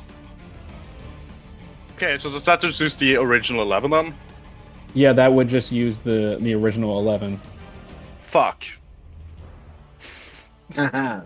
You're not within melee range. Actually, wait, are you? Let me see real quick. 15 feet away. 15. Let me see something real quick. What is her... She has a bow staff now. She actually reaches you. No, you actually are within range. So let me see. Yeah, this. that makes sense. Her hair looks very long. She, that is her clan's, like, signature jutsu, is imbuing chakra into their hair. Yep. Let me see something real quick. I'm gonna be knocked back, unfortunately. Yeah, I think I'm just gonna have her make a regular attack. She's gonna use a hair whip attack on you since you missed her. I don't think a 15 hits. No. No. Yeah, she ducks below the piranha swarm and then tries to use the momentum to spin and like use her wire, like steel wire level of thickness hair to like whip you, and you're able to dodge out of the way. Hmm. How much chakra did that cost for 4 chakra? All right. I think that is... just for the intimidation factor, can we increase Barbodo's size to huge? Yeah, you can do it. It doesn't cost an No, action to I increase the can't. size. No, it does. I can't do it. Okay. But yeah, that's the end of your turn. Hatasha is going to... I'm going to have her roll a wisdom save to see if she prioritizes her rivalry with you over the mission. I call this if she rolls above a 15, she stays disciplined. A 10, I think. Rivalry it is. Baby. How low health she is right now, she's so frustrated with how everything's gone wrong immediately. She's gonna run over. Actually, I think she can stay within this range since you're already within melee range for her. Yeah. She's gonna use.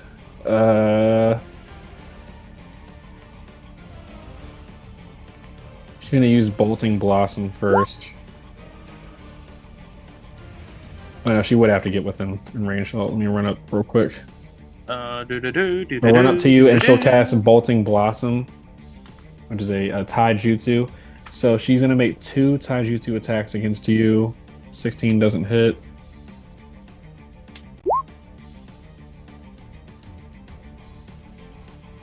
Yeah, so 16 and a 9 don't hit.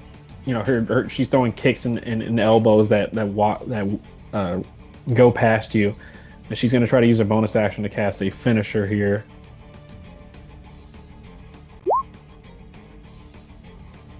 22. Heart chakra.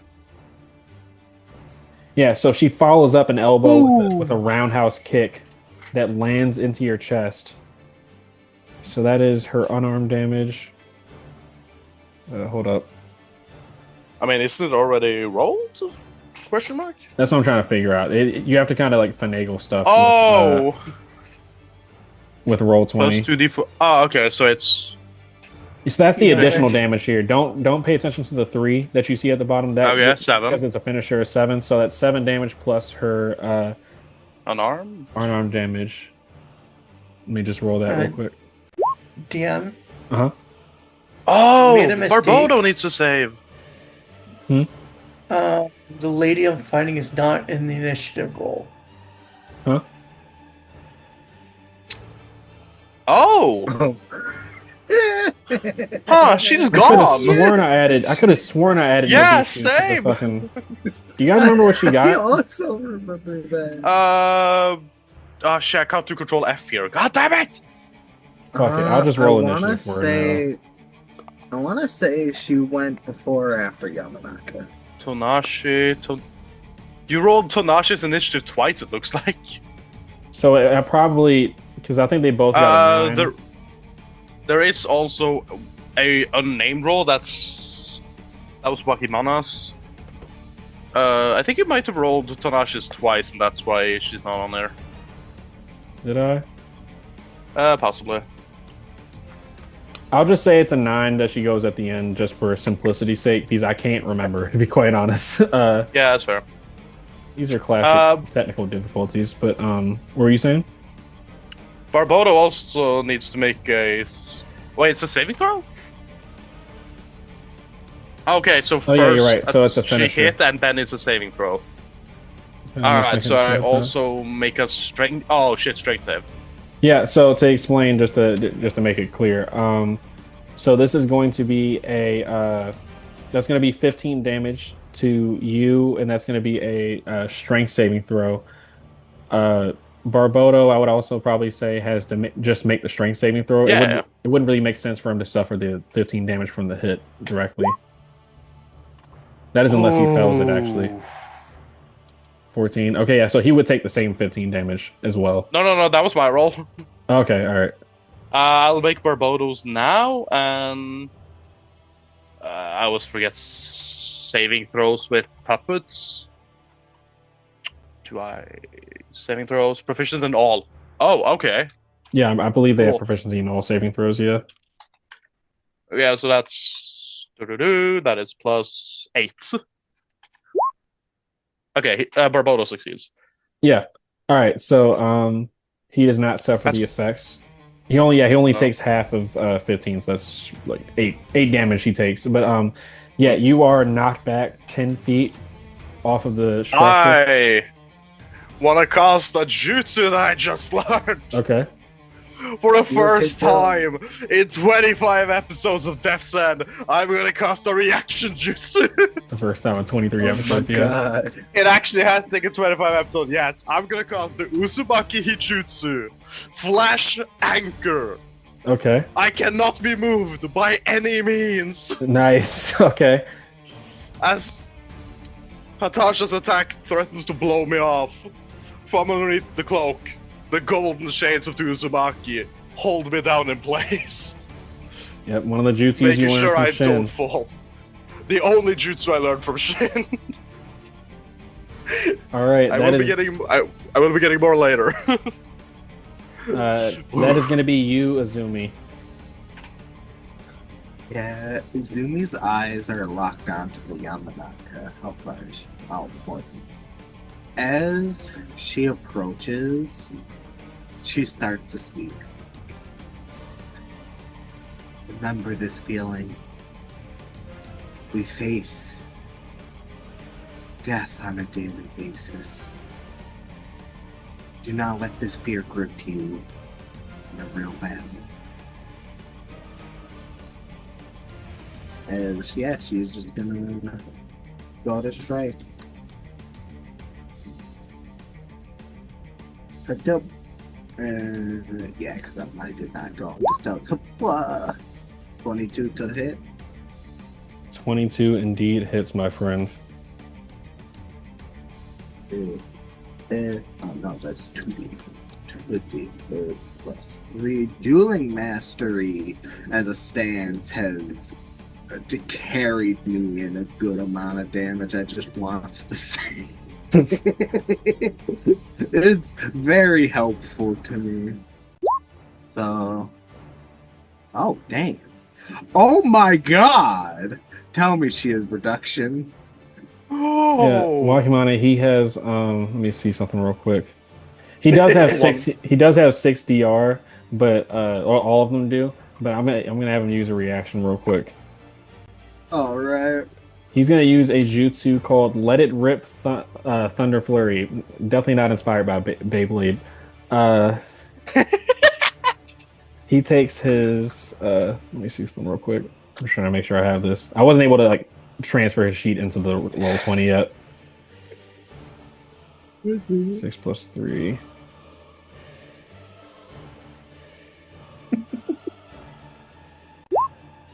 How much chakra is this? This is 5 chakra. So yeah, to explain, he uses Let It Rip Thunder Flurry, so that was 17 damage total. Yep. 17 minus 8. 8 minus 6 equals 2, so that ends up being 2 damage to him. As you see, he takes out the 2 Tonto sheath on his back, and he starts spinning in place, and you start seeing lightning chakra start like wafting off of his blades, and it forms this like almost like it looks like he's like a spinning top of like lightning essentially going against your blades. So I'm gonna need a Constitution save. Ooh, very fun. I will say, does this? I'm assuming I still hit. Yeah, correct? you still hit. It's just some minor damage reduction. It's yeah, all good. Yeah, it reduces the damage by. The reason is because I am putting trauma mark on. Okay. But that's its own thing. Well, jeez. What the fuck is you guys this? keep getting that 20s. What the fuck is this? You don't let me roll above a 7, and then you're giving no. It's all nat 20s. Then. Yeah, Jesus, you guys keep rolling nat 20s. So with a nat 20 on the con save, you don't gain any ranks of shocked from this, but he does reduce some of the damage, and is that the end of your turn? Do I have a bonus action I can do?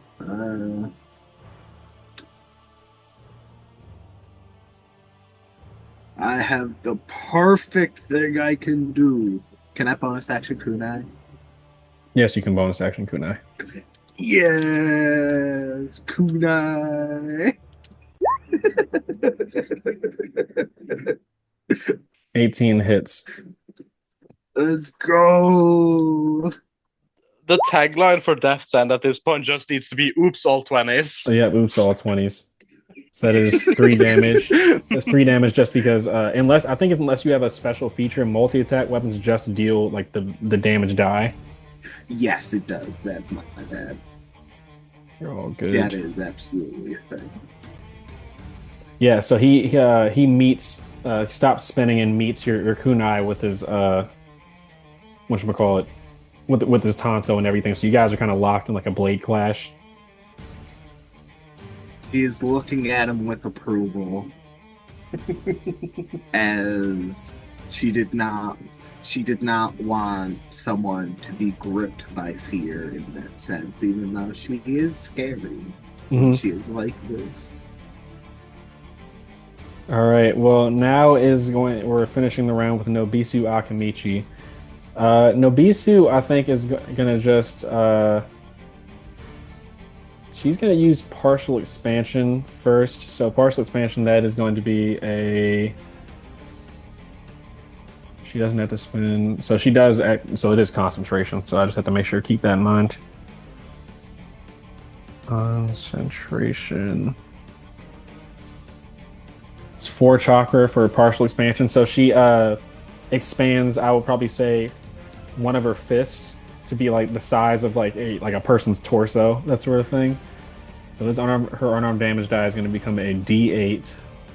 So that 4 chakra. And as a main action, she's going to use one of her jutsu. I think she's going to use a jutsu called that I named Bonk.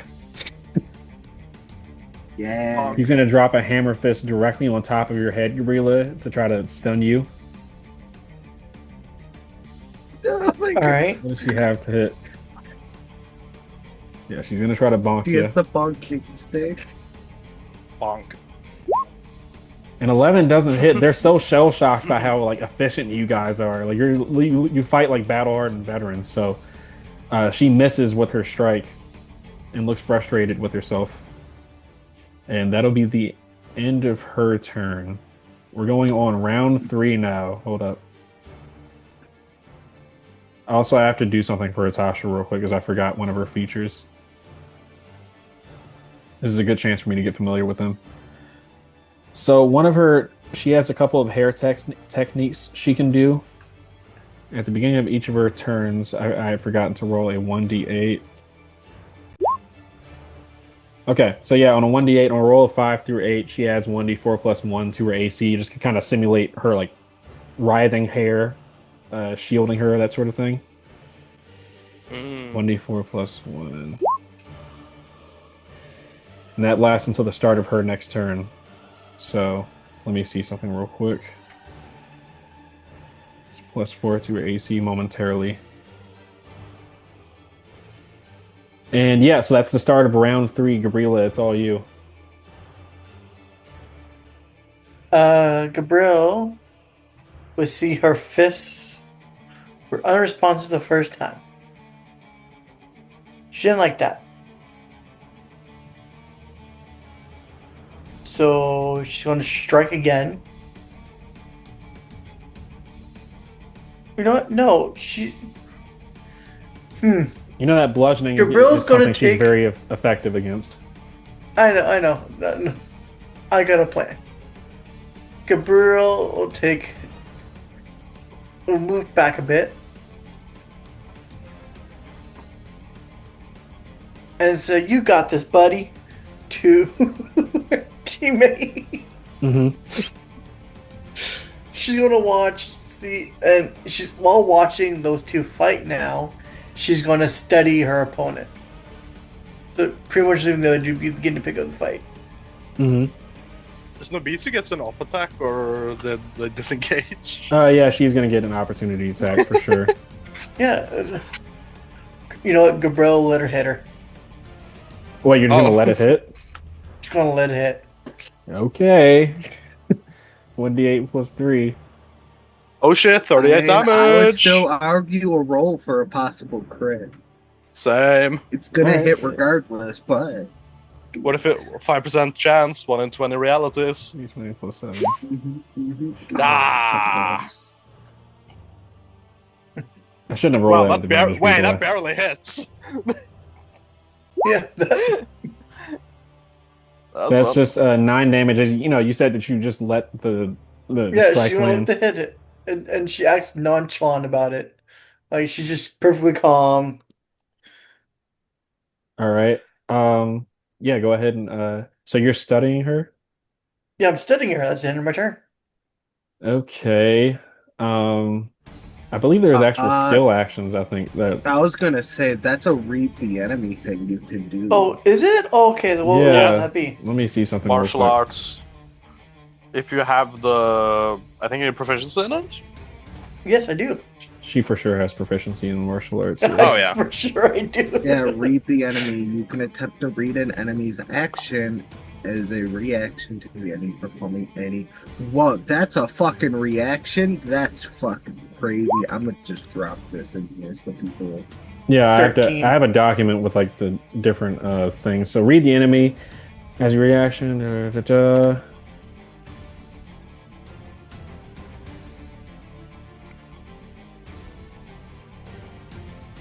So I'll probably just say for this specific example, usually it's in response to a jutsu being cast, but I'll let you if you guys for the future, if you guys ever want to study an enemy, on a success, you gain +2 AC or advantage on I'll probably say the next saving throw they use against you, that sort of thing. Alright. So that's against her Taijutsu save DC. Go ahead and make, what was that, 13? Yep. 13 for sure is lower than her save DC for Taijutsu. Yeah, she has a 15. So you study her, she seems like she's actually very well trained, despite her, like, carefree sort of demeanor. All right. Suye is going to try to Now she used a reaction to attack me.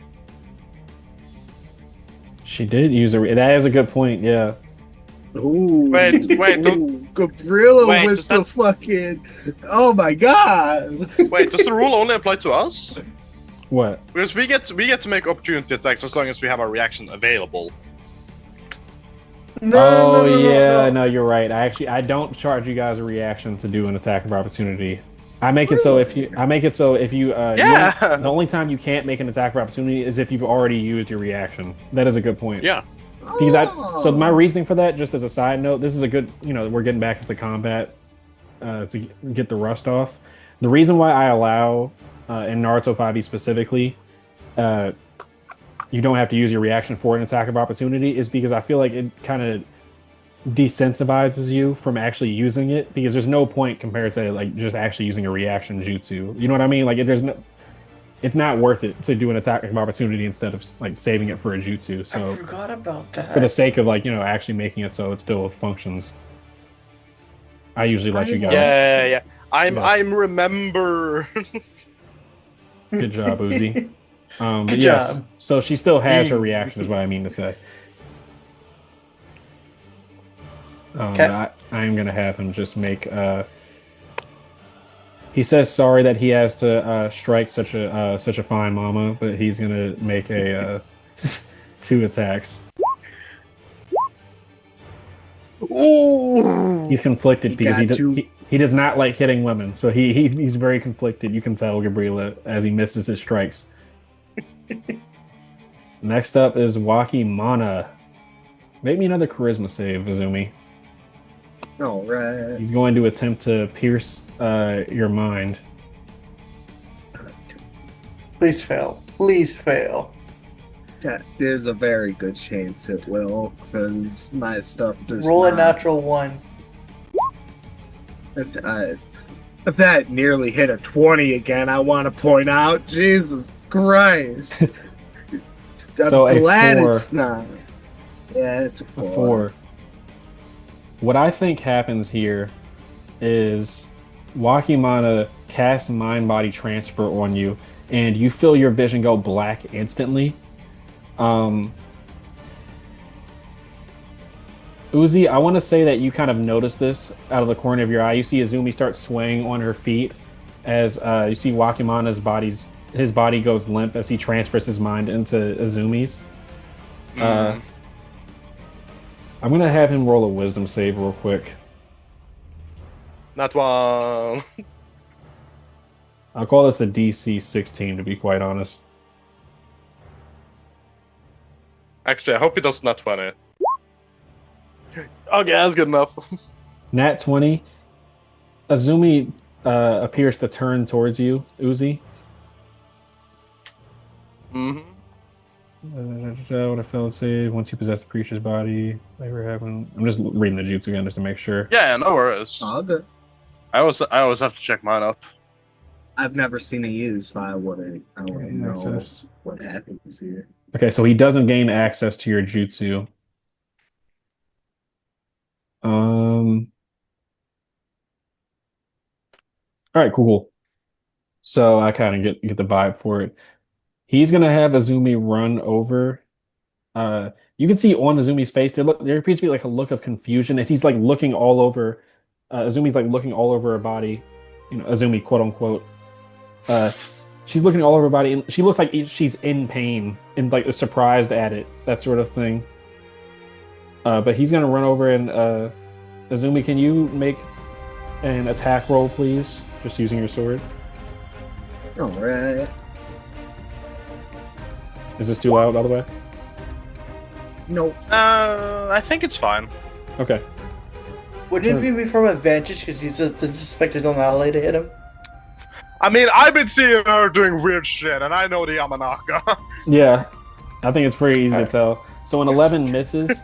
As you can tell, Azumi's currently being like, a Wakimana currently inhabiting Azumi's body is like gritted teeth as he's like mumbling to himself in Azumi's voice, like, what is this pain? That sort of thing. But the seal on her stomach starts to get a little bit hot. Uzi, you can feel. Oh. That is going to be your turn. Can I see? Do I have line of sight to Yamanaka man? Wakimana? I think he probably would have. I'll probably give him half cover, but he would have like slumped against the wall and everything to try to. I'm casting a jutsu. I just need to see him. Yeah. As he takes a break from focusing on Hatasha, as he sees some really bad shit happening right in front of him. Yeah. So this gotta be dealt with immediately. Ceiling art. Fracture on Wakimana. Oh, shit. Charisma saving throw. I think he just fails, right? Because he's not even in his body right now. Yeah, that's the big danger with mind transference, unless you have someone to protect your body. Yeah. Alright, so I just rolled damage? Yeah, go ahead and roll damage, man. 21! Holy shit, He dude. fought. Oh, 21 minus 6 is what, 15? That still knocks him out, yeah. I'll say that's on my turn. I forgot about that. Yeah, you form this chakra seal, and it forms either right next to him or on his body or something. And the blast of chakra, you can see, immediately goes and like actually like unconscious from exhaustion. And Azumi, you kind of come to, like you see you're like on your hands and knees, like looking at the ground, just breathing heavily as your seal is just radiating with heat. Izumi, fix that. Please tell me he comes out of the session. Please tell me he comes out of the session. Oh, I do want to point out. I'll ask one thing. Does she feel she can actively stop this, or is this a tipping point? I would probably say you could stifle it down. If you want to use a bonus action to okay, I just saw your message, Gabriela, but probably say it's a bonus action to make a DC 16 con save to stifle it down. Otherwise, we're gonna start getting a little bit funky with some stuff. All right, yeah. So go on, Uzi. Take the rest of your turn. I want to be so fucking cocky right now with Hatasha. And I'm going to do... Alright, I need to reduce my chakra. Apologies. Because I think this is funnier than casting Fracture, I'm gonna use Fuinjutsu Mastery, or Fuinjutsu Master, to cast a Fuinjutsu with an action as a bonus action. Okay. Sealing Art Bind is funnier. All right. What is that? What does she have to make? Charisma save. That is her And lowest you would stat. see the dozens of fake seals around, so... Yeah. It's a 14. She is restrained. hold up. And... This is a Hatasha feature. Let me see something real quick. Okay, well then I'm using one of my features. Then I'm using a Shimra feature. Yeah, you're all good. She has, this feature is specifically called Superior Ability. When she makes a saving throw versus any hostile jutsu or feature, once per round, she adds 1d6. I'm using my feature to add I'm gonna increase the save DC of a jutsu you cast with the Fujitsu keyword by half of a D4. Okay. 19 DC. 19, yeah, she fails.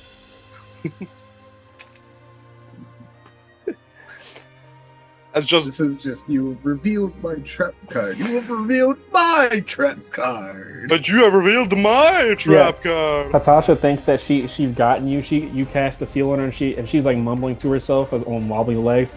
I've already studied multiple Shimmer seal work in preparation for this day. And as you do so, this is not the first generation kind of seal. This is a new type. And like all of the work that she'd been setting up to counter, because that would have countered it perfectly. Mm-hmm. Just kind of squandered in front of her as the seal just takes on a slightly different shape.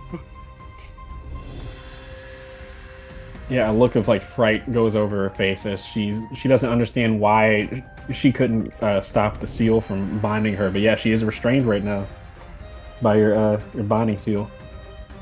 Yeah, the funny thing, I can't do anything else. That's the end of my turn. Alrighty. Does she get a saving throw on her turn to try to get out? Yeah, probably. I just need to at the end of her turn. Okay. Oh, dang. Well, she yeah, I know, right? That's a mean shit. food jutsu. Jesus I'm just Christ. gonna roll 1d8. Right. I'm just gonna roll 1d8 and see if she keeps her thing. Okay, yeah. So let me roll 1d4 plus 1. She can't really do anything. That's 5 plus, so it just goes to a 20 until the start of her next turn. She is one of the more competent classmates, if you can tell. But yeah, even still, she's not as strong as you guys. Okay, I think that's all she can do. So I'm just gonna have her make her what is it, charisma save? Yep.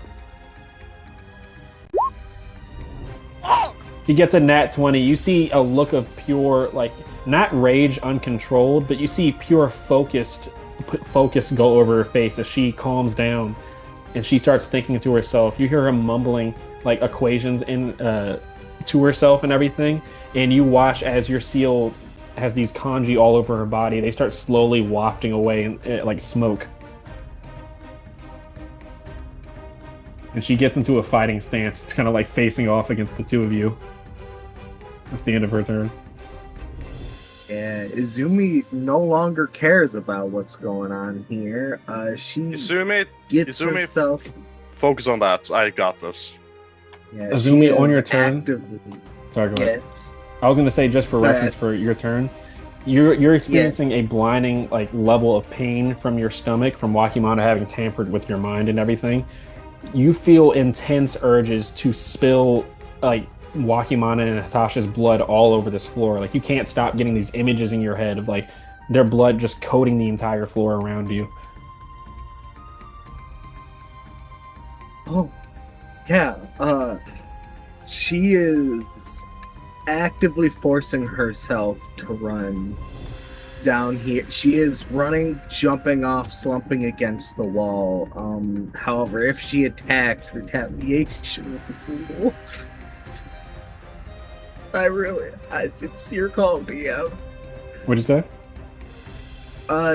Izumi is running down here, slumping against the wall to try to fucking fix her shit, but if Najiza over here Natasha attacks, then a reaction will be used.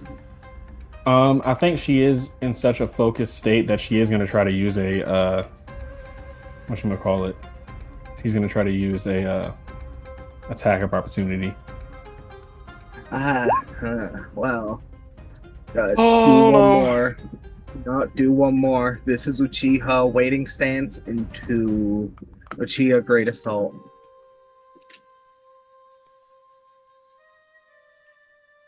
Oh yeah, this is one more attack roll because that's disadvantage.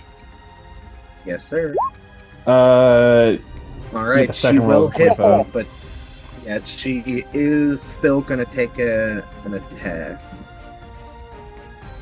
And then this is upcast, because that changes as Uchiha waiting stance. So yeah, you do become. to say you're probably like 10 feet away by the time she would have. So you take 8 bludgeoning damage as you turn to run away. Go ahead and make me a strength saving throw as you feel a thick, like, bound, or like intertwined section of hair slap across your your back in an attempt to wrap around your body. You said strength? Yeah, strength saving throw. Let me just verify this to make sure that's only a dex thing. I believe it is. Because of the heightened moment, I am going to expend the Kurgan feature with my additional reaction. I have once per long rest. That's the amplified defense to just hit damage. Not a great chance either or, but let me try. 1, 2. Yep. Yeah, that is Our attack will be returned. Yeah, go ahead and make an attack roll backwards, or back to her. As the hair does wrap around your body, and it feels like you're getting hit with a whip, like it stings the surface of your skin, wraps around your torso as you are grappled. And then 22 to the hit. 22 hits, yeah. Yeah, as she is grappled, it is just a savage kick backwards, as this is gonna be 5d8 bludgeon. Also, I have 7 reduction right now. Okay, so Okay. do I see? Okay, so I feel like I clearly see you not being in a good mental state. Oh yeah, no, it's very clear. As soon as Is this she similar to hit- like? Can I just ask if this is similar to how Gara looked, like when it was getting mentally unstable? Yeah, you see this look. I'm gonna have Azumi start making wisdom saves at the end of her turn. Okay, I would Yeah. like. Can I do anything to? I know you're attacking Hatasha, but I would prefer she didn't die right now. I mean, she Can I still roll has her anything? reaction. Yeah. Yeah, okay. I guess I'm just thinking like, Uzi knows what's going on. Mm-hmm. This is probably the most important thing to him. Yeah. I don't care how much or what I need to do. I would like to intercept this attack in any fucking way. I'll let you just use your reaction to step in the way of the attack if you want. This attack is not hitting anyone else. As I don't know your rules for taking excessive damage, but I will be using my reaction to swipe away Hatasha's hair to take that attack. Okay, yeah, you can kind of step in the way as Azumi has this inhuman look of you see both rage and also a sinister sort of smirk at the corner of her face. It's involuntarily. I'm not sure if Azumi knows she's making that face, but yeah. Go ahead and use your reaction, Uzi, as you step in the way. I mean, I have a reaction. I don't really have a reaction for it, but you know. Oh, I see. You're just. Yeah, that's why I was just asking if I could do anything like it. Because that's kind of the thing. I don't have anything specific because I unfortunately made Uzi without a lot of reactions. Because Barbodos stands over the wall, I'll let you put Barbodos' arm in the way if you want, so he takes the damage, or your puppet takes the damage.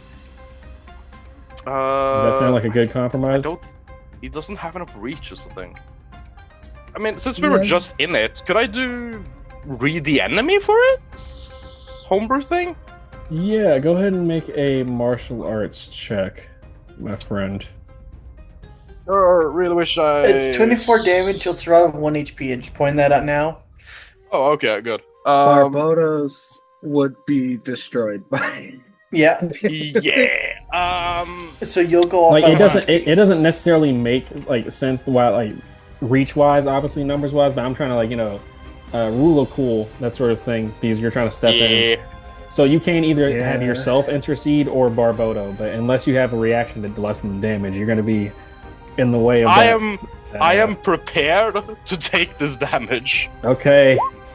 I'm using Prodigy for this. That's a 10. 14. What is your Taijutsu save DC, Izumi? It's oh shit. That's Taijutsu save DC. like I That said- is a 16. I'm using Prodigy. Okay. Like I said, I'm turning that into a 10, so I get a 10. 17. 17. Okay, so that succeeds. That. What was your DC again, Izumi?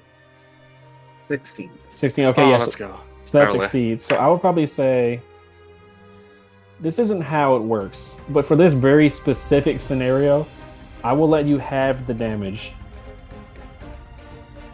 I did not expect that, but okay. I was prepared to take 24. No, I want to reward you like stepping in the way of a classmate who you genuinely don't like, because that is a very I think that's a very good character moment for Uzi. So you that's take 12 points 12 of damage. Yeah. Yeah.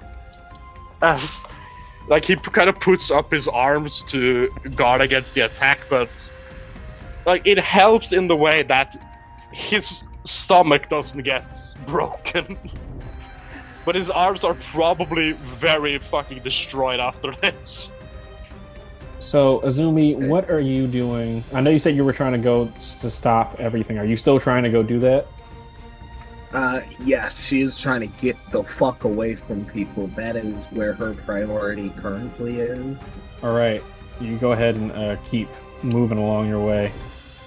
Yeah, she looks back. You see that there's a hint of sorrow as you take the hit before she just keeps running.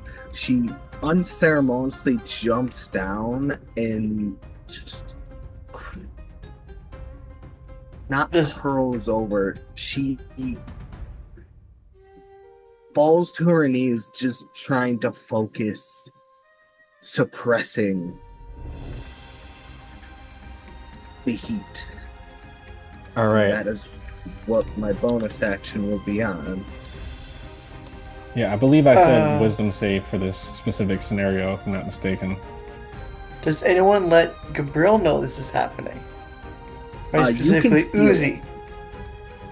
I'm busy having my arms broken. I have bigger things to deal with than tell you. Okay. Oh, and it is an important note that as this happens, along with the face, the aura around her becomes more wild, to where you see there's hints of more trying to come out, the aura trying to grow. And that is a wisdom. Dirty 20. Dirty 20. You're able to stifle it for now before any like bad effects happen. But I want to say it gets hot to the point where like it hasn't been this like your seal hasn't been this hot since the day where you failed the academy exam, where that blast of chakra knocked over all the professors and everything. Yeah, I want to say there's like a little like patch of grass and like the flora around you, and like a 5 to 10 foot radius just burns away it's almost like being near a literal like blast furnace, that sort of thing. So you're able to hold it down though. And for her action, she is just her action is to run further if someone comes to her, as she does not trust this right now. Now I want to ask our players here, how long can everybody keep playing? I really want to keep playing. I'm so fucking invested in this fight. Okay. As I said, my game's canceled, so I'm free. Okay, cool. All right, let me see something here. Just making sure some things are in order.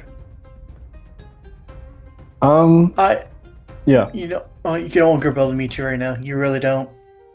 Yeah, I want to say something. Let me go to the bathroom quick before I say what's about to happen. Bathroom break. Bathroom break.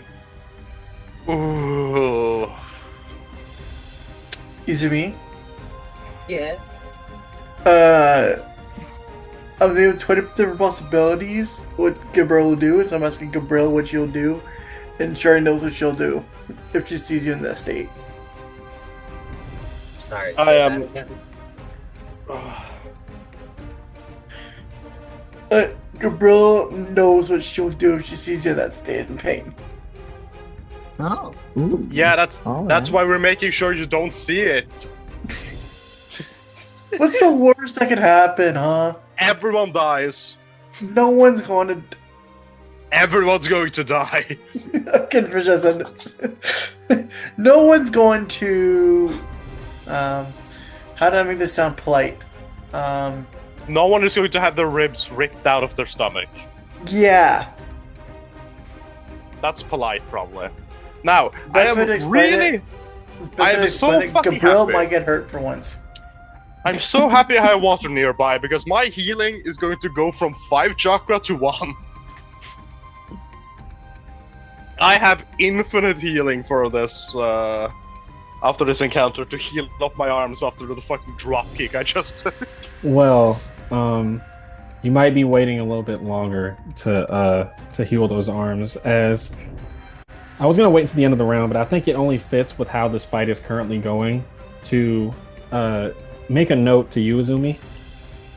Yes. Hold up. Oh no. The music's being switched. As you are stifling down the sweltering heat coming from your stomach, it literally, like all of the heat that happens from your stomach, it's not like, oh, it's just only the other people around you can feel it. You're the source of it. So you feel all of that pain centering on your chest to the point where it becomes just numb. But something in that pain grants you a clarity. Uh, and the wing, the black wing that you have that emits that foreboding energy, it starts to twitch, almost as if it senses something nearby. And give me 1 second. I want to say who sees this first. Uzi, you're in the middle of like staggering from the blow and everything, Yeah. but you look up and see Hitasha is not even looking at you. She has a bewildered look on her face as I will transfer you guys over to the map real quick. Um, Oh. Okay. You look past her and see why she is bewildered, as the lake right next to you, this little gentle stream, has turned blood red. As you guys feel a familiar foreboding energy wash over your bodies, it kind of feels like a just this like oppressive wave. Give me 1 second. So everyone feels this. Yes. Okay. Let me see And something you real just had quick. this prepared, huh? Indeed. I've been sitting on this the entire time. Which ones do you see first? This is the interesting question for me as a DM. Honestly, I probably want to say Gabriela sees this first, and then I'll say what Uzi and Azumi see on the other side.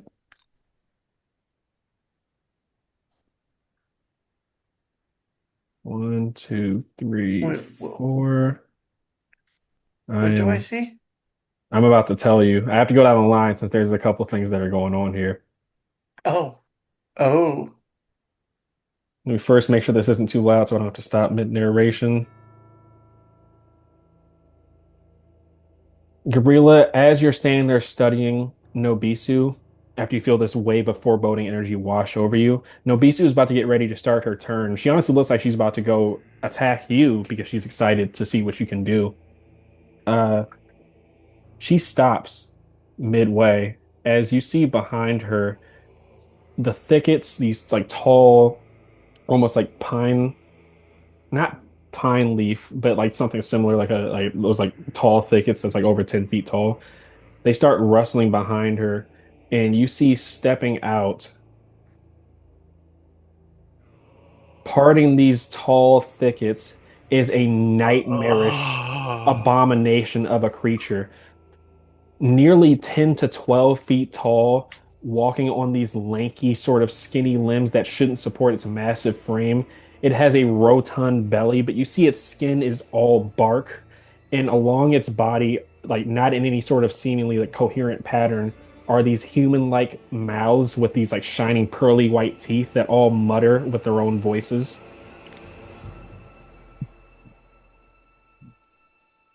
and it steps out and looks down at you. As you see, there's like two eyes on either side of its long neck. Um, Let me go ahead and add this thing to initiative. Give me 1 second. Probably should have rolled its initiative already. Aside from that, +8. Because we changed map, we were moved from initiative, by the way. Yeah, I know. I can't really fix it. It still is up on my screen. Okay.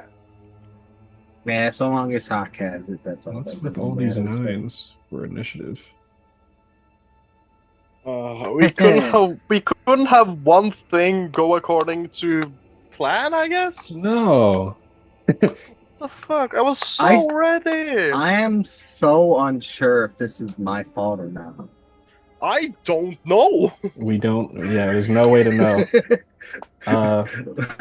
Hey God, But- can I roll to see if it's Izumi's fault? Probably gonna have to see after. You're gonna have to see after the fight. But I'm just yeah, fucking with you. this nightmarish tree-like entity covered in mouths starts walking towards you guys as it like does this like low chuckling sound. On the other side for you, Izumi. Hold up. Starts his turn. I'm just trying to make sure I have everything together because this is a very interesting sort of turn for some stuff. No, I take your time. This is Azumi, your wing awesome. twitches in a specific direction and you look up. Uzi, you're able to see out of the corner of your eye as well as standing on the wall. You see these small figures walk out of the thickets on the other side, like the opposing side of the field.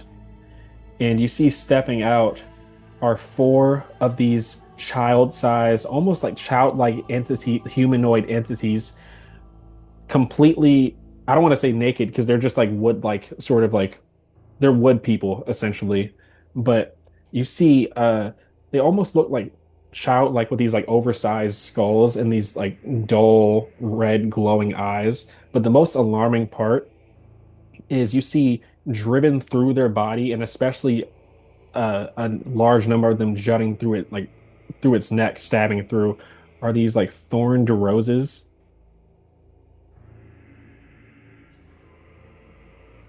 Both the large entity and these smaller sort of entities have these like thorn sort of like almost like a walking like thorn rose bush, if that makes sense. Mhm. But yeah, these childlike entities, you almost feel like you recognize their face. They look like some of the infected from Izanami Park. I think I'm gonna have Nobisu skip her turn because she genuinely doesn't know what to do in this situation.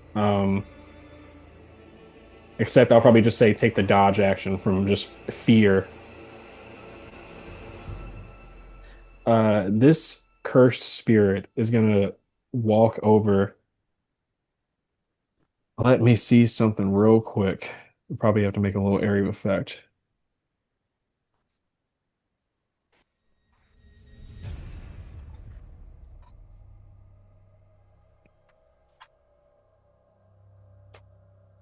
Um, all right. Well,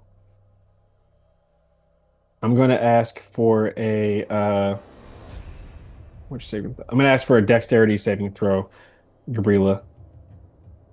You and Suya are going to have to make a dexterity saving throw. As you see the thorned roses all along this giant creature's body start to glow an even brighter red as a red sort of energy wafts out.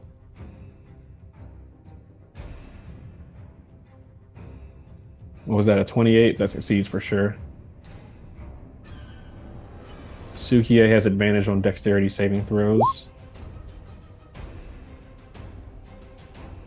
What does yeah, that succeeds. Okay. So this creature tries to blind you as it just has, these gibbering sort of like mouths along its body. The roses spray out a cloud of cursed energy imbued blood that try to blind you, but you're able to dodge out of the way.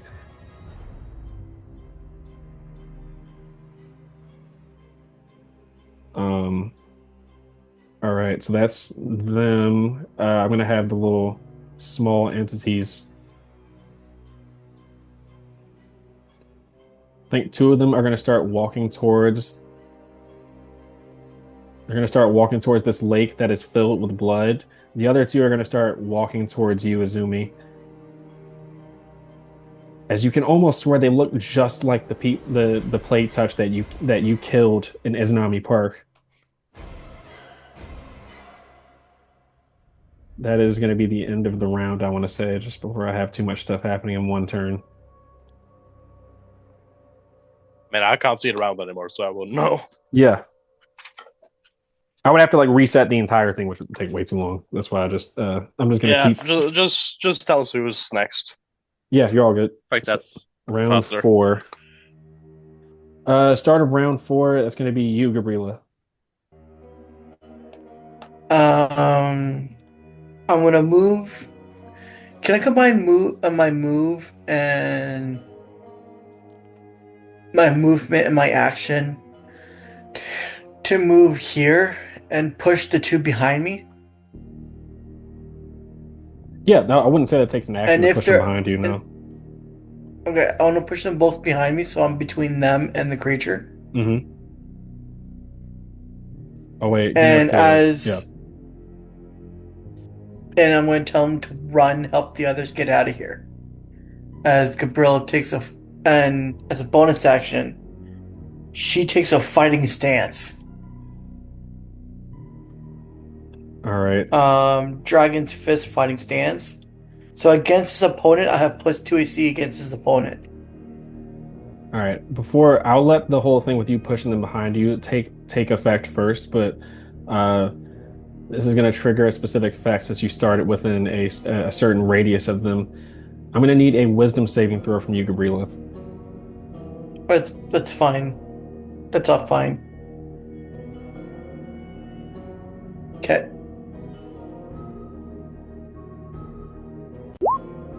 12. A 12 doesn't succeed. So roll me a 1d8. As to explain, well, I'll explain once you roll the 1d8. 7th d8. Oh boy. Let me see here. 1, 2, 3. So I'm gonna roll a d4. On a 3 or a 4, you attack the cursed spirit. On a 1 or a 2, you attack either one of Sugie or Nobisu. As to explain, the gibbering sort of like mouths all along this giant tree abomination start muttering to you, and you start hearing voices in the back of your head. You're a monster. Your father will never love you. You never deserved him. You like hurting people. This is what you do. Be yourself. As your vision starts to cloud with red. But you're able to still direct your anger towards this cursed spirit, thankfully. So you can continue with your turn.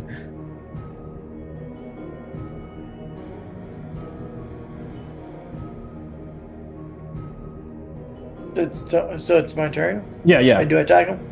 Okay. It's an effect when you start your turn within a certain radius of them that you have to start making some saving throws. So does 16 hit him? 16 just barely misses. 17 is the AC. And it said it consume an action to move them, right? No, it doesn't consume an action to move them, no. I'm going to use my action that if any attacks go towards them, I'll block it instead. Okay, I'll just say like it directs them towards them. That's fine. Yeah. So I'm his main focus, so I'm trying to do it's my main action. All right. That is Gabriela's turn. Sugie kind of looks conflicted. I'm gonna have him make a wisdom saving throw real quick. Or probably I would say intelligence, to be quite honest. Wait, he's still within the radius, so he actually is gonna have to make a wisdom saving throw. I didn't mean to roll with advantage, but he still gets a 21. That was the first roll. So he succeeds. He kind of yells out behind you, Gabriela, are you sure you have this? Go help the others. He nods and will pick up Nobisu, who is just stunned in fright, and he'll say that he's gonna go get help. He's gonna go like alert the shinobi supervisor for you that's like supposed to be supervising this. Yeah. Uh, all right, that's all he's doing for his turn. Next up is so Wakimon is already down. Uzi, it's your turn. Yeah. Going through all of the motions of the current battlefield, who's where, in like general direction. He makes a pretty snap decision. He jumps back to Barbodo, spending 10 feet. I'm then going to use my bonus action to have Barbodo move. And you know all of that jazz. Mm-hmm. While he's carrying me, I'm gonna spend 25 movement to move over here. Actually, I think that might be the whole 30. As I would like for actually he only has one arm. I'm gonna then use my movement to jump off Barbodo. Mm-hmm. On this side. And I am going to spend my action healing Tanashi with healing waters. Oh shit, that's actually a really good idea. Hold up. I am not using that blood water that's in there. That's not fucking happening. Oh, I'll spend 3 chakra. He's not turning into a cursed spirit because of me, okay? Alright. You think if you use Piranha Swarm with the water here, it'd become a cursed Piranha Swarm? Maybe. Why did you have to say that? Now I want to do that! Yeah. God damn it! Let me roll initiative for him again. 13. Okay. Oh, 13 healing though. 13 healing. So he's up as you heal him with your he looks up in immediate horror as he like literally is face to face with this like childlike sort of entity made of wood with literally like thorn rose branches sticking out through its neck in all directions as it gurgles.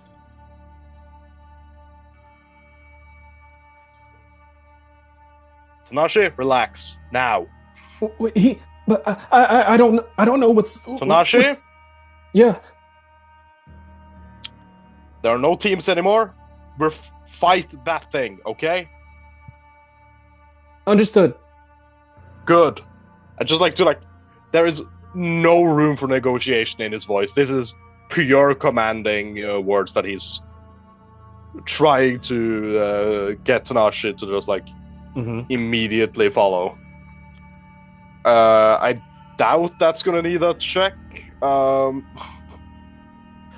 I'm just gonna Barbodo's gonna use his action.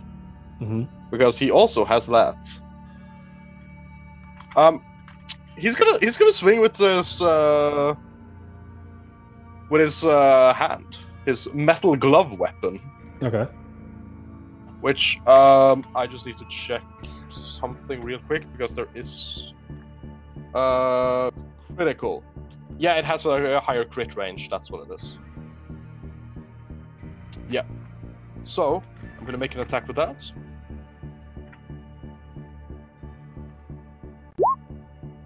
13? 13 misses.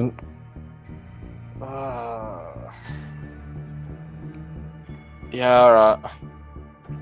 You know, it might be the shock of the situation bewildering him a little bit, however you want to reason it out. But yeah, the strike misses. I feel like this has been a lot of changing from his own movements and motions into Barbodo, and in such a way that he's not really been trained to do. So it's not, the movements are not flowing together as much as they usually would be. That makes sense. That's my turn. Natasha, I'm not going to have her do anything on her turn, just because not only are these your other classmates kids, Natasha in particular is all about structure and order. This is something that completely surpasses the bounds of anything she understands. this river, this lake isn't just the same color as blood. It smells like blood. It's overpowering. It almost makes you nauseous to be within it. So I don't think she does anything on her turn to me. I think she just stares blankly at the water or at the blood lake. Azumi, it's your turn. So, two questions. First, is the searing pain still there, or has the clarity? You stomped it down. You stomped it down for the most part. Yeah.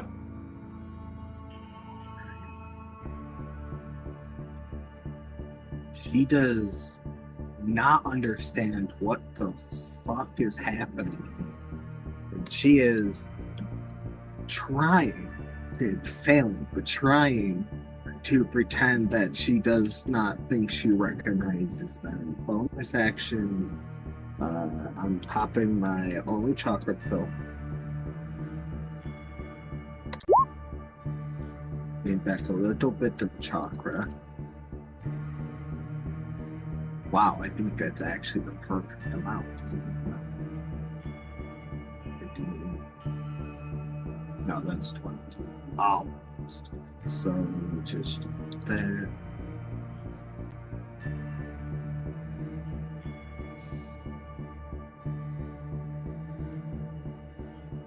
Knowing Gabrielle is a tough nut, she is gonna choose to focus over here, and she's gonna run to right here. And I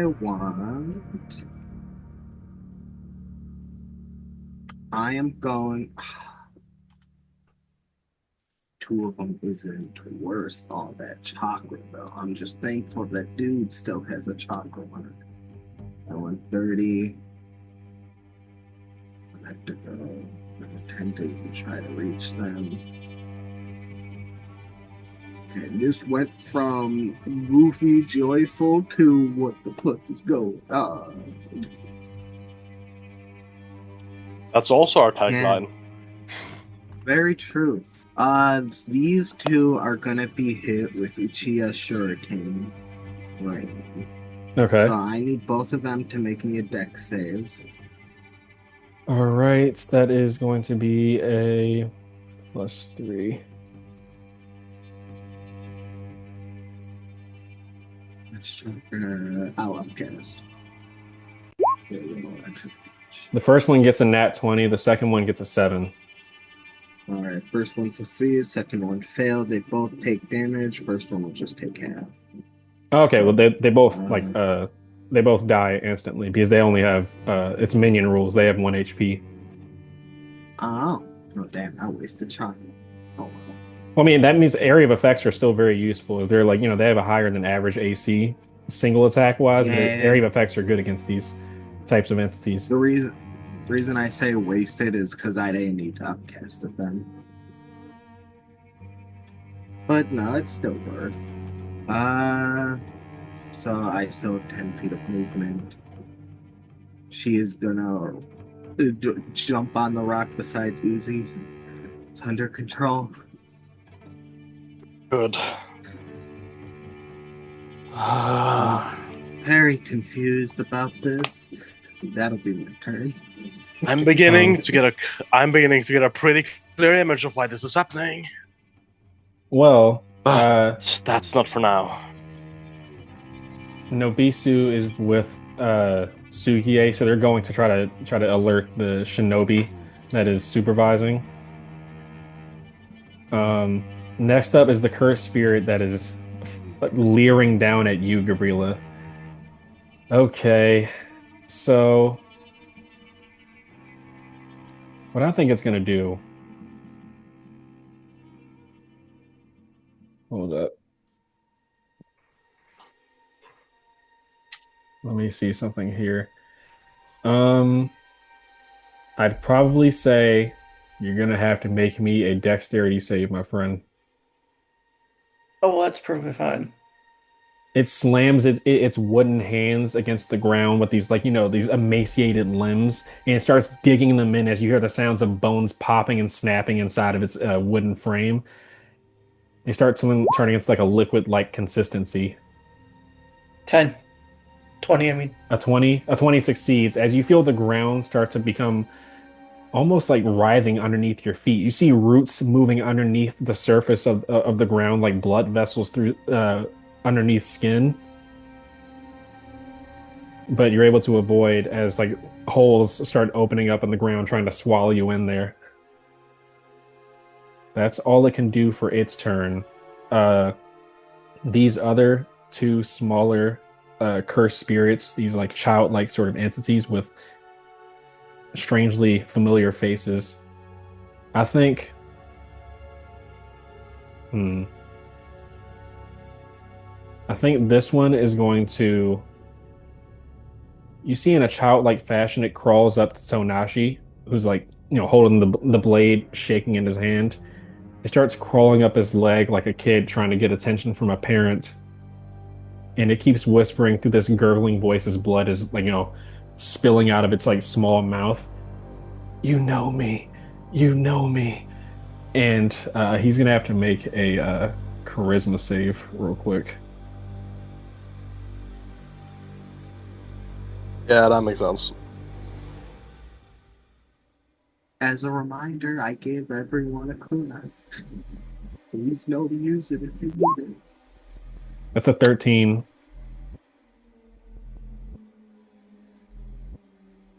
He's going to take. This is a bit weird for me to do to an NPC, but it makes sense. This is like their whole MO. Uh, Tonashi it takes 2 charisma damage.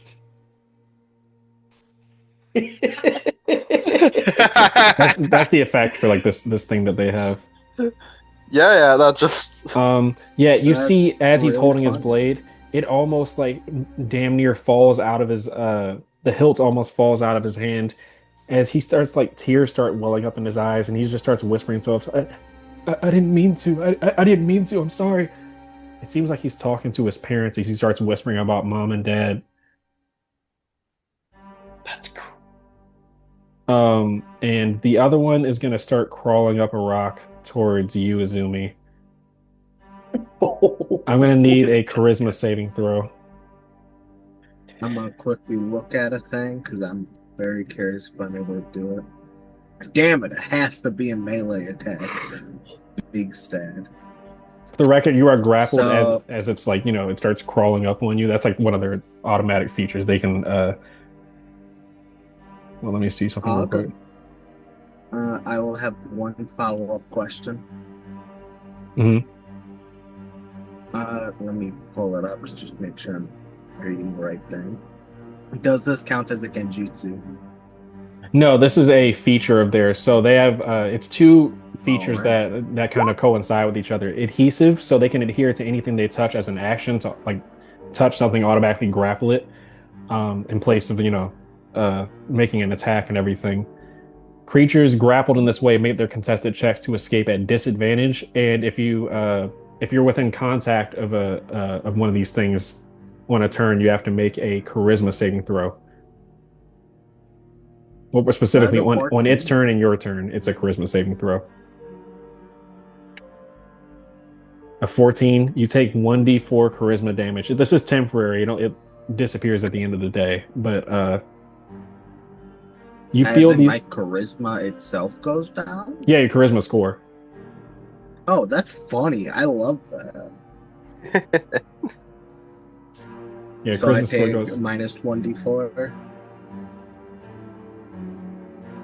Sorry, I'm reading multiple stat blocks at the same time. It's just 2 charisma damage. It's not 1d4. Sorry. Oh, it's just 2. Okay. No, It's the all first good. time I'm using these. I'm asking negative charisma, baby. Yeah, minus that's very bad, I realize minus now. 2 charisma. Anyway. As its childlike face looks up at you, it's crawling up your leg weakly, and its face morphs from like some other face to the exact face of the first plague touch zombie you killed. As you start getting flashes in your mind of like from this POV perspective of the person's life, the life they lived, going to college, wanting to make their parents proud, and then hurling out their intestines, and then looking up as they're reaching out in front of them for help, and then you see yourself with your Chokuto slash into them, and red fills the screen as you're just looking at the life that you extinguished. That is Dear gonna be God. that is gonna be Tonashi's turn. Tonashi is just gonna. I think he's frantic at this point from this thing crawling up his body and making him relive his like worst memories and guilts. So he's gonna just make his contested check, athletics check to get this thing off with a disadvantage.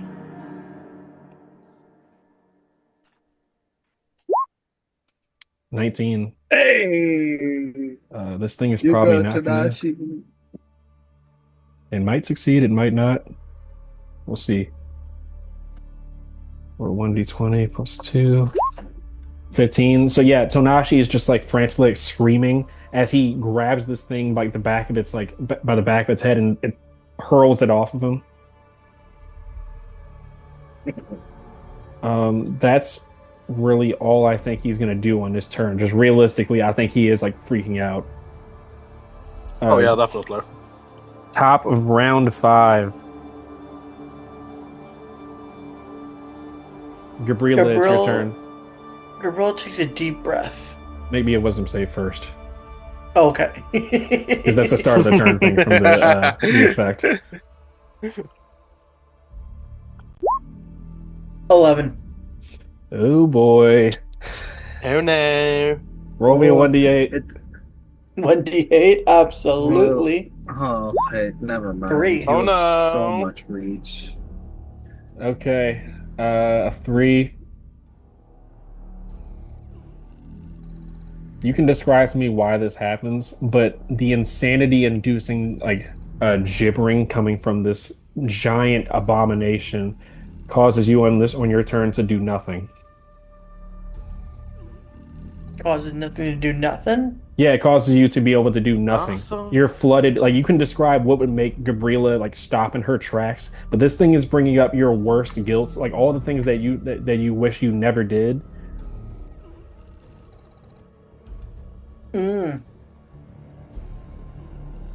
Memories before she was found.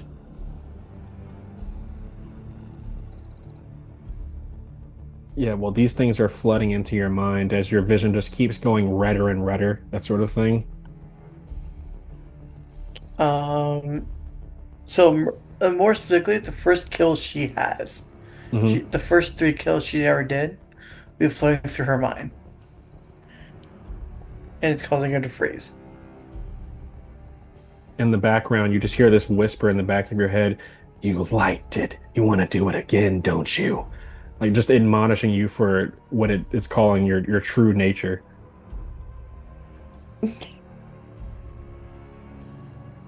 That'll be the end of her turn then.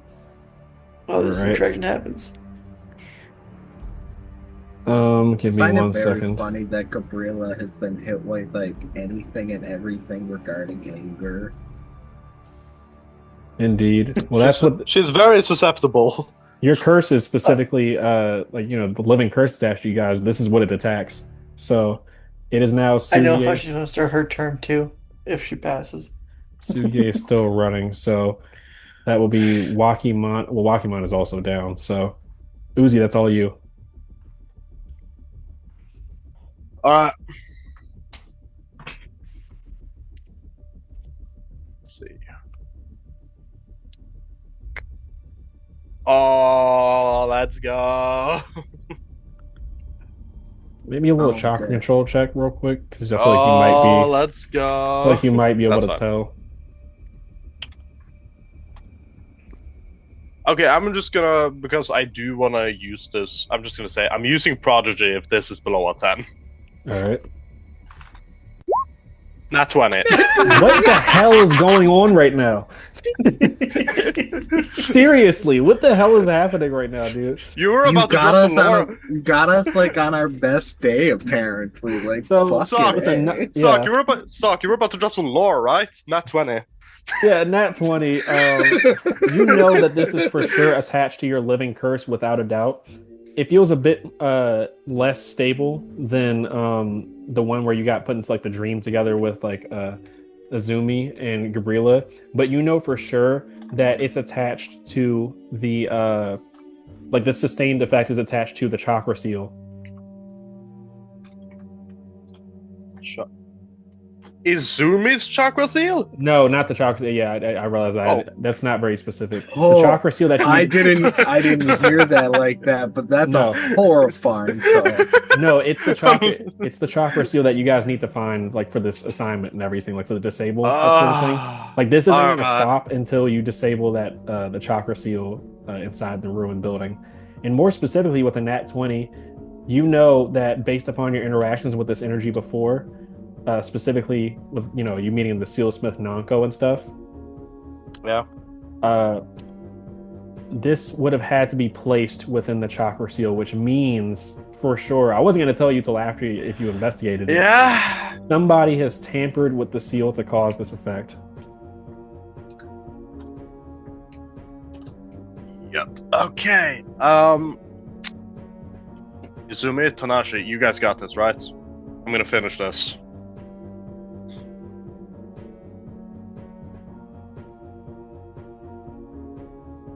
You don't hear Zumi respond, but she is shaking nod. Shaking nod. Tanashi, you got this? I just assume he's screaming back. I think he's currently like his back flat against the large rock you're standing on, and he's currently just like he nods, but he's shell shocked. How much do I need? Can I make what's it called? I want to make Throw check. Be run by Barbo. No. That's part of my plan. Don't worry. I'm thinking like, can I make? I don't know. The best work is like commander check on Tanashi to get him to straighten the fuck out and lock in. Like, can I roll intimidation? Can I roll intimidation to get him to lock the fuck in? Roll me intimidation as your object interaction to try to Let's fuck go. get him to focus. You're an object, Tanashi. Work like one.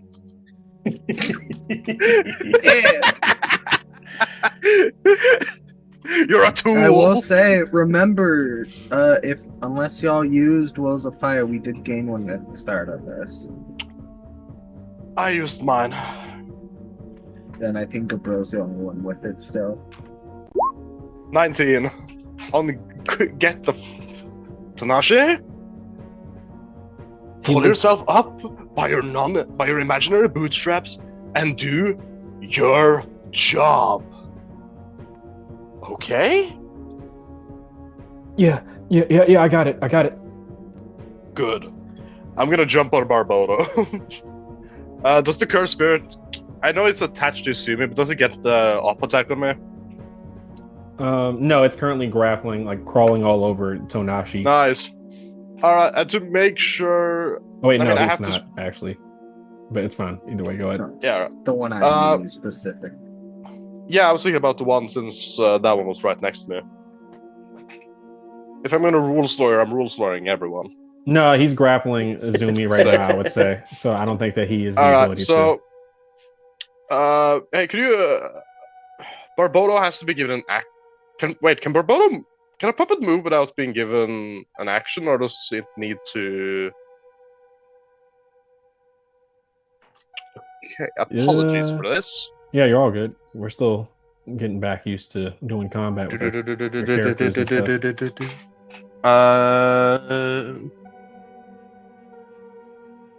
Commanding... You can command a puppet to move on your turn, and you can spend your action or bonus action to get a puppet. Okay, so I can. It's movement. I don't need to do it with. Yeah. Cool. Okay, I'm gonna just move Barbodo over here because I assume he is larger than the ocean, or the river, I guess. He's larger than this stream for sure. Yeah.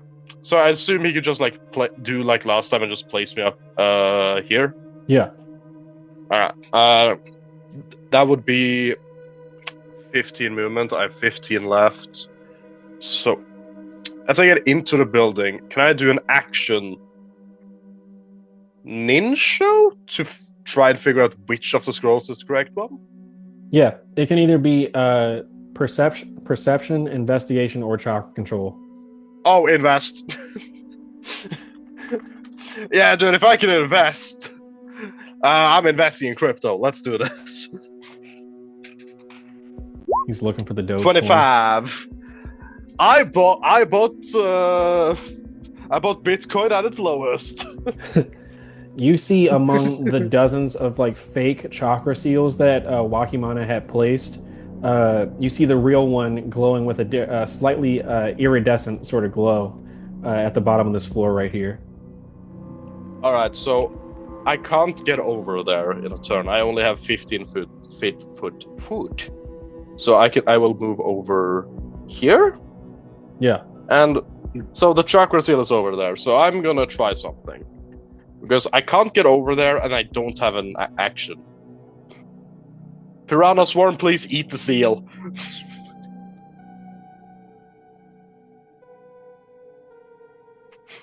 That unfortunately is not the way. That's not the way it works, my friend. You have to do a that's chakra my bonus check. action. Hey, Yeah. I was gonna say, if I'm it's allowed a to try. paper seal, Yeah, you're allowed to try. It's all maybe. good. I'm allowed to. I feel I'm allowed to try. Okay, I'm carrying. It's I'm fine. Not. It's fine. I'm not. That's my turn. Hatasha is like blank face staring out at the the lake of blood before her. Oh yeah, maybe I should have yelled over. Yeah. I already. Wink, I don't know. wink, I can't do nudge. Okay, it's fine You to can't do a make commander. charisma or anything, Izumi. but you can still yell. Izumi, it's fine to do a commander check on Tanashi. I cannot on a D&D thing do an object check on a woman. I cannot call women objects. That is not That's so allowed. fucking why. Yeah. That is not. No. That is not Oh my allowed. God. It's not even where I was gonna go yeah. with it. I know. I had my turn. Hatasha, I'm gonna roll a wisdom save for her to see if she acts. Let me see here. A 20. Let's go. 30-20. It was fucking fly in my room. God damn it. It's all good.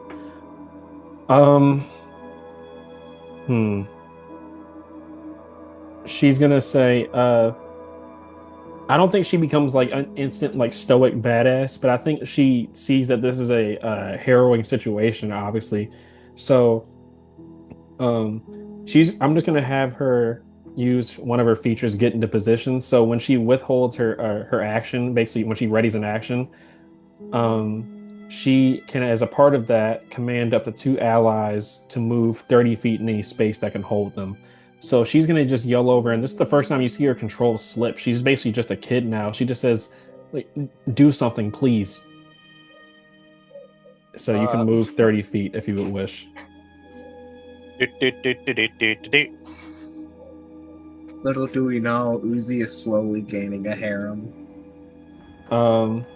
Shut up. Fucking If anyone here is getting a harem, it's Sugie. Okay, he already got 2 in one line. All right. Well, that is all Hatasha is doing for her turn. She'll probably cast a jutsu in response to something tries to attack her, but I think that realistically, like that, this is so insane for this to be happening. Azumi, it's your turn. Yes, I don't like this thing. But I can't really leave over here, because I can teleport, because I put one on the Yamanaka.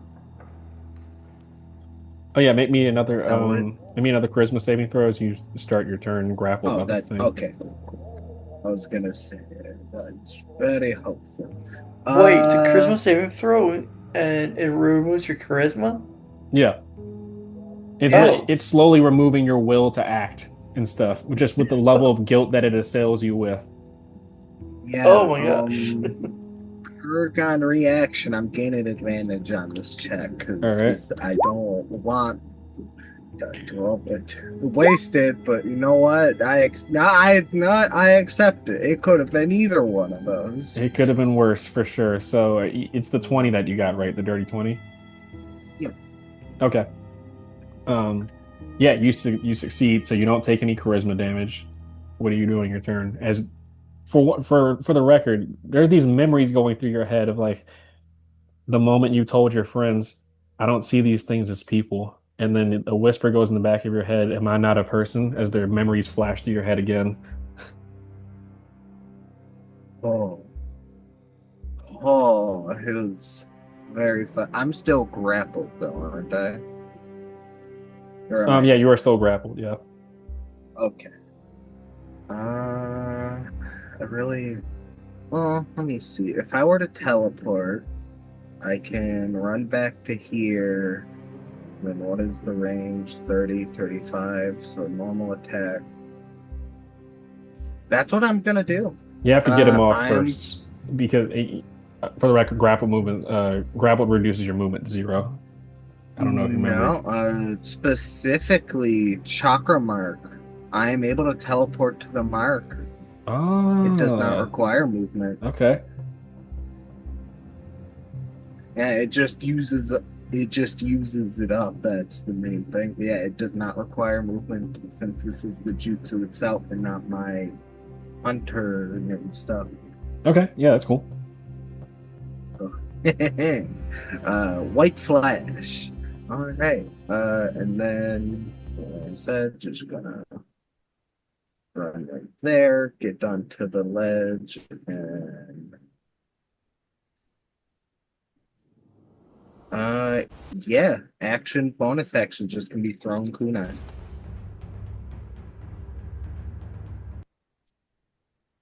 First one would be normal. I do not believe. Yeah, second one would be a disadvantage because farther 12 to hit the first one. 12 misses. All right, this one is at disadvantage. Damn, I doubt that'll hit then. Oh, Yeah, yeah. No, those two misses. Just this is not at all a normal situation, even compared to what you guys usually go through. Oh, good. Yeah, let me use my last 5 feet of movement to just glide to here. And that'll have to be my turn. So I was trying to make sure I had this at a decent volume. Oh, I could have All right. ringed again. Okay, cool. So that is end of your turn. Now it is going to be the cursed spirit. The cursed spirit is going to use a bonus action to spend some HP. Only gets 1. Gabriela, you see one of the roses from just this, this wooden creature's body wilts away, but there appears to be like blood that seeps out of these like red petals that drains the color and dissolves into the floor. And you see elsewhere, I want to say right next to Izumi, out of the ground, one of those childlike wooden entities rises out of the ground right next to you. It appears it can spend some HP of its own to birth more of these creatures. But it's going to use just this main action to just make 2 attack rolls against you, Gabriela.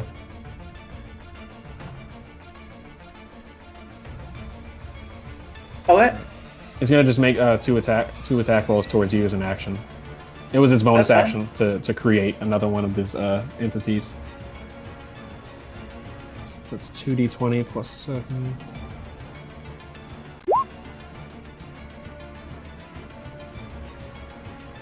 Make a free attack against this cursed spirit. Is it got a nat 1 on the attack roll?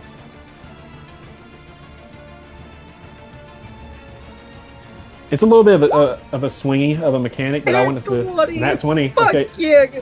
That's the benefit. That's the way I was going to do it. Is that across the board, both monsters and like you as players, but you get in that one the attack roll, the creature gets a free attack roll against you, 10 points of and damage. vice versa. 10 points of And damage. when he does his first swing and misses, and she swings back because she saw the opportunity, she's laughing. All right. Well, the second one does hit you with a 24 for the attack roll. Okay, how much damage is that? It is going to be 2d10 plus 4.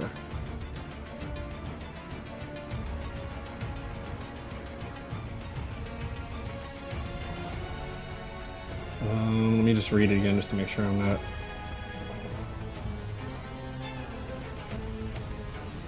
Alright, yes, that's 2d10 plus 4. Okay. I feel like this is a little bit too loud. Hold up. So as a There reaction, we go.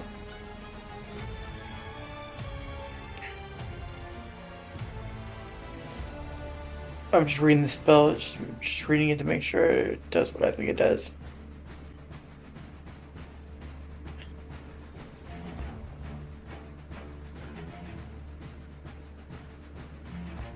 So I'm using a chocolate shield. I get 16 temporary hit points, so that would cover the whole damage. Okay, yeah, so you still have hit one. points till my turn. Yeah, you have one temporary hit point left over. Until my turn, so there's no point in putting a shield down. So Okay, yeah, you're right. now. You're right. Yeah, so But I want to. Mhm. Go ahead. No, what were you about to say? I said if I was you, I'd put a shield down right now because I'm going to get some temporary hit points. Besides this jutsu. Okay, yeah, just drop down a wholly simple temp HP whenever you wish. But that's all it's doing on its turn. Now we're going on the top of round 6. Hold up. Yeah. Gabriela, it is your turn. Oh wait, actually that's Tonashi at the end of the round. Sorry. Let me just have him make an attack roll against. He's gonna use a bonus action to use Danger Zone. So he spins his katana around him in a circular fashion. His chakra extends out to slice everything within range. They don't need to make a saving throw because they die after 1 HP of damage. And all he's going to do is just run over and make an attack roll. Or make 2 attack rolls as an action against this entity.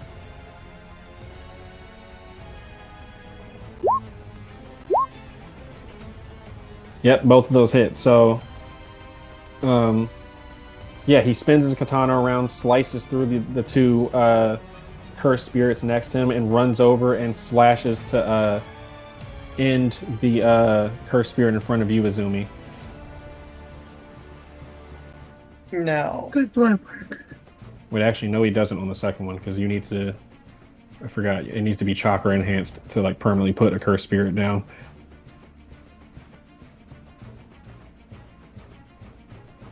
That's still his entire turn, though. So just for reference. If I forget mechanics, forgive me. I'm still getting them down. But Gabriela, it's your turn at the top of round 6. Okay. So, Gabriel, as I said on its turn when it attacked me, started laughing. And re-seeing all the people she killed in her head, and how good it felt. You can make me roll something to see if she was insane or not. But she's laughing maniacally as she looks at this creature and says, "So if I did, I'll do it again if I must, and I'll have fun then, and I always will." As she takes a deep breath as a bonus action, she uses first heaven's breath, inhale. Mm-hmm. And as a main action, she uses second heaven's breath, panting. All right. Well, before you do that, make me the wisdom save as usual, to like starting the turn in their aura. Yeah. I'll roll it.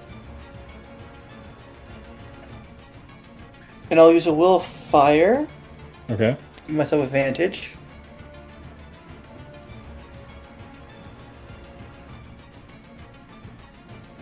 Is it 2 or 3? 2. So 20. 20 succeeds.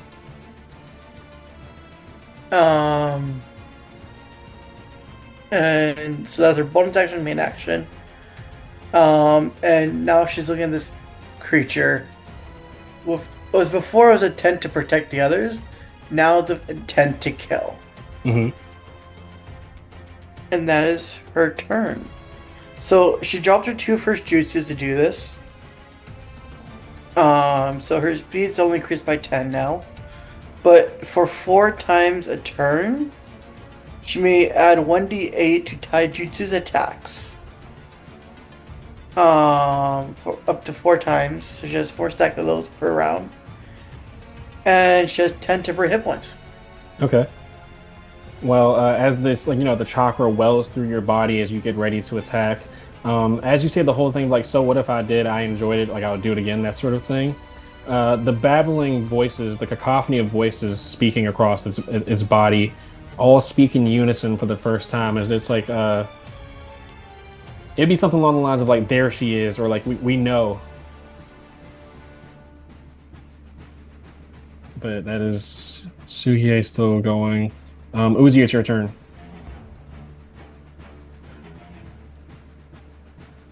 I don't think Uzi can fail one of those checks at DC 15, can he? Yeah, if he uses Prodigy, you can't fail. Jose! Uzi? Uzi hates us. He abandoned us. Did he message anything? Let me see. He's probably muted again. You're muted. No, I'm not. My headset died. So, ha! Yeah, no, I can do Prodigy if I to instantly succeed this. Okay, I'm yeah. seeing as yeah. Let's see. I'm using Prodigy, but like not 20 though. I can feel it. I was wrong. 24 though. Yeah, well, you still disable the first part of the seal. Yeah. So 2 more that's left to go. 2 more, and that's my action. Yeah, that is your action to do so. Mm. Mm. And it's 1 per round, so it's like you have to get it's 3 rounds of successful checks essentially that you have to get. Yeah. I'm gonna move the Piranha Swarm out of the way.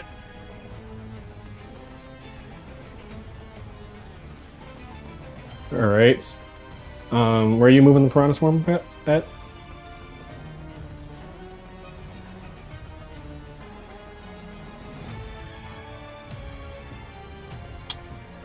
Alright, I think I'm back.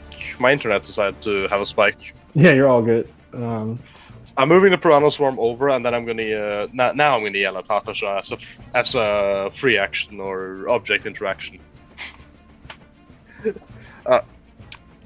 Alright, that's the first one down. Hatasha, Yes. do you have the strength to get over here? Yes, I'm fine. What is going on? I will explain in a minute. Just please get over here and help me with a seal. She's gonna nod and run over. She kneels down. She'll use just her action to give you the help action, essentially. As she's trying to help you with the seals and stuff like that. She starts like, not in a childish way. It's just you guys are like opposing sort of mindset. So she starts bickering with you on like your seal work. I'm like, you're supposed to add in the kanji right here. Sure. Yes. Yeah. Sure. Like two adjacent Uh, forces shouldn't be put right next to each other. Like it's that sort of thing. Like you guys are just arguing about the mathematics of the seal work you're doing, but you have an two advantage. two adjacent two adjacent poles shouldn't be right next to each other. I don't know. I don't know. Hatosh and Uzi are standing right next to each other. Yeah, that is Azumi's turn. Yeah, that's my that's my turn.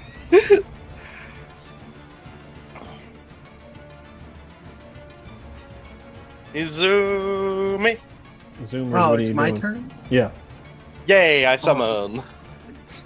Well, she's gonna look to Tanashi. Can you handle it? He gives you a solemn nod. She will. She'll give a brief thanks before running down here, as she wants to help Gabriela. Does the curse spirit give a opportunity attack? Yeah, I would say that it gets an opportunity attack. I'll try. Let's see here. Izumi can see chakra, right? Yeah. Yes. Okay. I'm gonna say this. Usually, when you look at Gabriel's chakra, it's wild, fanatic, unpredictable movement, like her natural nature.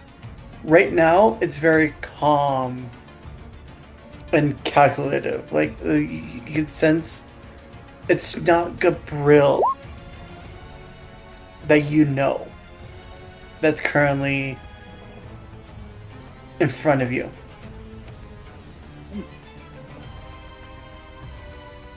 A 14 misses as it tries to reach out for you, Azumi. But yeah, it's your turn. What do you want to do? I'm gonna move kind of closer. Yeah, seeing Gabriel,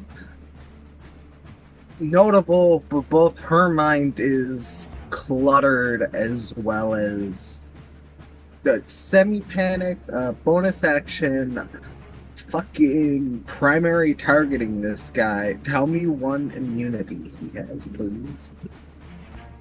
He has immunity to. Let me see something real quick. He has immunity to psychic damage and necrotic damage, or was it just one? I fucking knew it. Let me actually look because I forget. I'll just let you have it. Psychic and necrotic. You don't have to get into the semantics. Alright, and the fucking course they have immunity to necrotic. Wow, these guys are the worst counter for like any elemental jutsu I could even use. That's funny. I am casting. Oh yeah, I'm just gonna cast Shuriken Rain again. Big man needs to make me a dexterity save. All right. I It would is- upcast, but it does not do. It is a +7.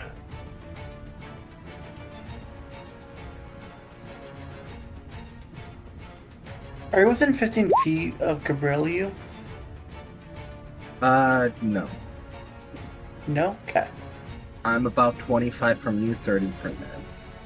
Okay. Yes, it fails. It fails, yeah. It may or may not have a thing for this. On top of this damage, it will be coming restrained and placed until the end of its next turn. All right. Go ahead and roll your damage, my Deals friend. 5d4. 5d4. That's a good damage. 12 damage. I really don't think there's anything bonus action wise too useful. Nope, I used it on primary target. That's right. Never mind. Yeah, that'll be my turn. All right. Give me 1 second. Minus 12. Okay, cool. Yeah, so you it's currently, you said it's restrained, right? Yes, sir. Restrained in place until the end of its next turn. Restrained until the end of its next turn. As these wires, you throw down these shuriken that or have these wires attached to them, and it binds it in place. I nearly fucking forgot. Because it hit, I'm chakra marking it. Good decision. That was- All right. So since it's restrained, I think all it can do on its turn, it's gonna use its bonus action to wilt away some of it, the blood roses on its body. Takes 2 damage and will spawn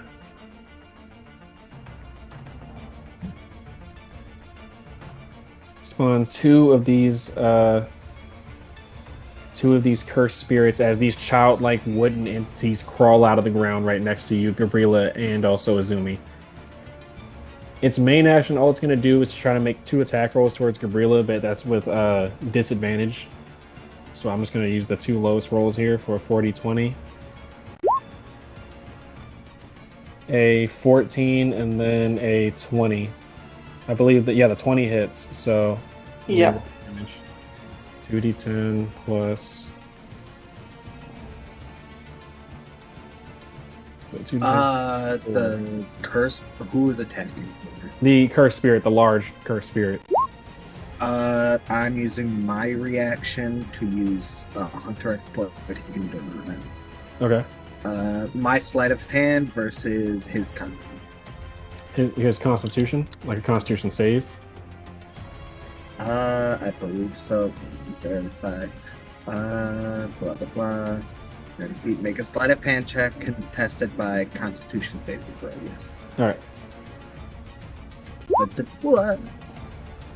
That's Another nat 20? Dude, like, I don't know what's happening right now. Yeah, so... I don't know. We're locked the fuck in today. It misses, right? Not misses. It gains the blinded condition till the start of its next turn. Okay, so it still hits. Technically, you take, Gabriela, you take 13 damage. Yeah. But yeah, it is blinded until, what, the end of its next turn? Start of its next turn. Okay. All right. Yeah. So, let me see that. And for the narration bit of it, Izumi,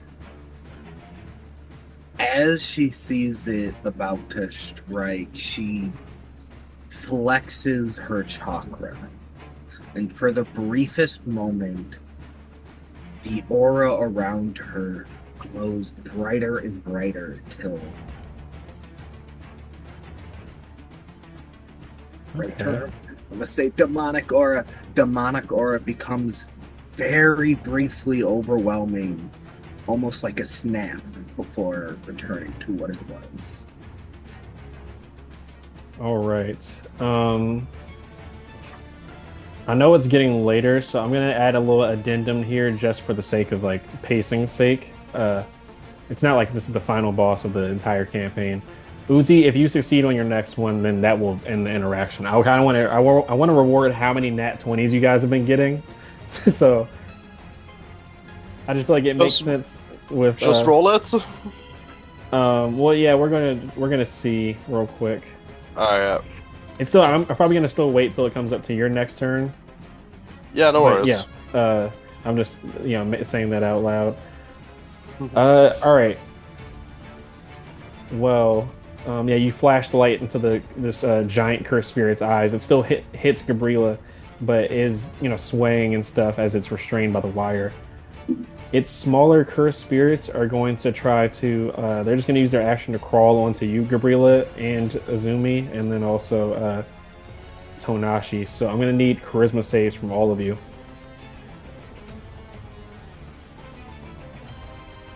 Charisma save? Yes. Okay. I do not believe I can do. No, that's again. No, that's just a saving throw. Okay. Do I still have 18. another reaction? I don't think so. 18 succeeds. Come on, Tanashi with the nat 20. Oh yeah, let me roll for Tanashi real quick. Tanashi with the nat looking at 20, please. No. Oh, shit. Oh That's a man. net 1, and yeah, I used my Sharingan reaction earlier, so I do not have a Sharingan reaction to attempt that again. Tanashi gets a nat 20, but for the nat 1 for you, Azumi, as this entity starts crawling along your body, I think this cursed spirit's face turns into the face of Yoshitomo as you see this face whisper in Yoshitomo's the second's voice as he says, "Why didn't you choose me?" You get the flashbacks to the scene where the gas mask man gave you guys a choice between Kikunari and Yoshitomo. This voice of Yoshitomo coming from this cursed spirit's body is speaking to you like almost directly into your head. It is like, weren't we supposed to be like kinfolk? Don't you care about the Uchiha? Maybe you wanted me to die so you could get the spot. So you take 2 charisma damage as it starts sapping away your will to live.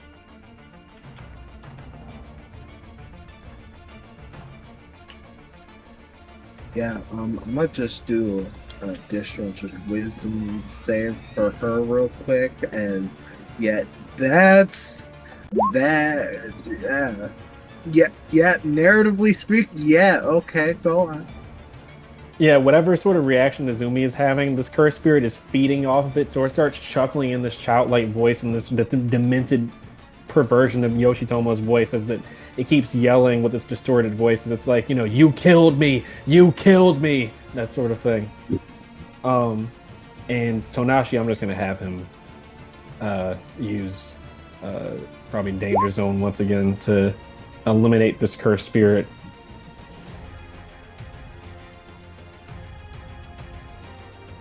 And he's gonna just use an action to dash into try to support you, Gabriela. That is the end of round 6. We're starting round 7. Okay, Gabrielle is very cold and callous, and she's out for blood. That's another wisdom save before you do your thing, though. Yeah. Because of the gibbering effect. Yeah. And depending on what happens here, it may determine what she does. My saving throw is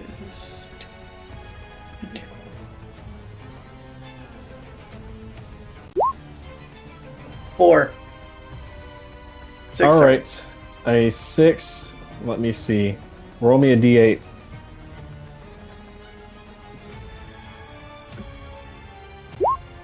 Eight.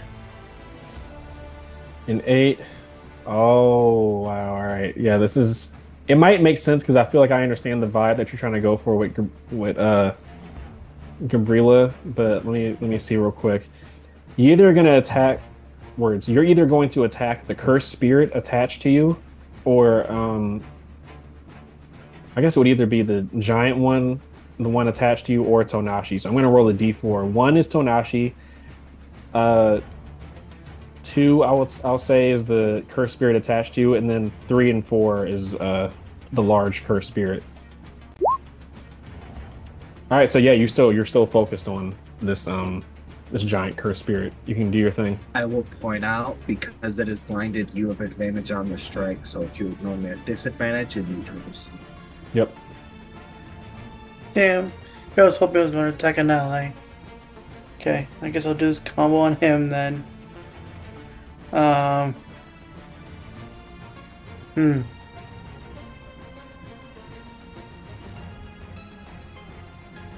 It's his fault he entered my thread zone. Dragon Aura. For the next 1 minute. Guy. For the next 1 minute, everyone within my area at the beginning or end of their turn take 1 point of lightning damage. You said people will end their turn within 15 feet? Yeah, everyone within my area that starts their turn or ends their turn, depending where they were originally, take 1 point of lightning damage. All right. 15 feet, right? Okay, yeah. cool. So that means this turn, everyone in the space gets hit.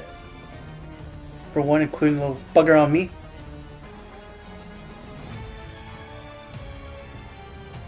All right. Yeah, you described to me this the aura coming off of you right now. Gabriel, and it's Izumi can tell this because she's known Gabriel very well. Gabriel isn't aware of the spell of the jutsu she's casting at the moment, like last time she saw it. It's more like something based, like something not primitive, but danger inside of her has taken control, as she's not caring who gets hurt in this process. Hmm. And then as a bonus action, they're going to use a taijutsu, Oxen Strike, which gives them 2 taijutsu attacks of unarmed strike attacks. Hmm. So 1. So that'd be 13. You have advantage. Oh, okay, so 22 for the first attack. Yeah, 22 hits. And Sorry, I didn't know if you were waiting for me to 25 say. for the second attack. Both of them hit. So that is. And she's using all her whole full breathing for this round. So that is 2d6 plus 2d8 plus 4d8. That's 32 points of damage. God damn. All right. Oh shit! And this is chakra enhanced, so it bypasses his little thing that he has. He looks banged up. Like a lot of his the wooden sections of his body have like splintered off onto the ground. Before turns ends, everyone within hearing distance, and she's not yelling this, she's calmly saying this. She says, "Fine. All you want me is to draw blood. I shall kill as many as I can." As she stares down the large beast. The Yeah, large first creature. Yeah, just this murderous energy coming off of Gabriela as lightning sparks, throughout the area. All right, well, that is you, Uzi. Please end this. 2d20, keep highest 1, plus Yep. 8. Now, it would be really funny if I did a nat 20. No, if you get a nat 20, that actually Barely 15! 15 succeeds. You, with Hatasha kind of constantly nagging in your ear and everything on what you should be doing, you eventually are able to solve this Fuinjutsu seal as the kanji disappears from the ground. That foreboding energy wafts over you guys once more, and it dissipates.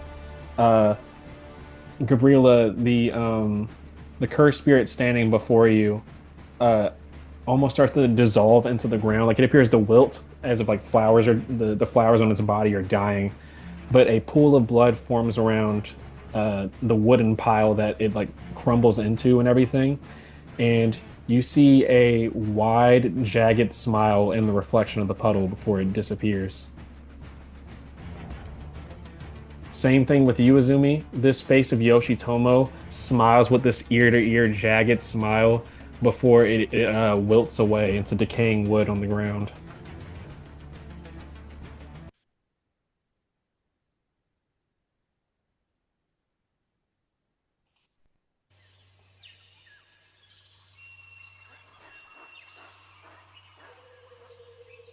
And Yeah, I assume it's getting super late for you guys right now, right? And I'm not good that a little much. bit longer. Not that much. Okay, all right, yeah. If you're good to go for a little bit longer, I'm fine. For what is everybody like? I want to get everybody's mindset after everything that just happened.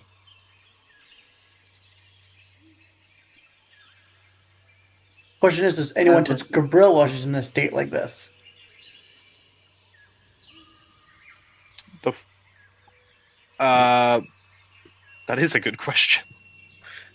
I think maybe I don't know. Konashi, I feel like.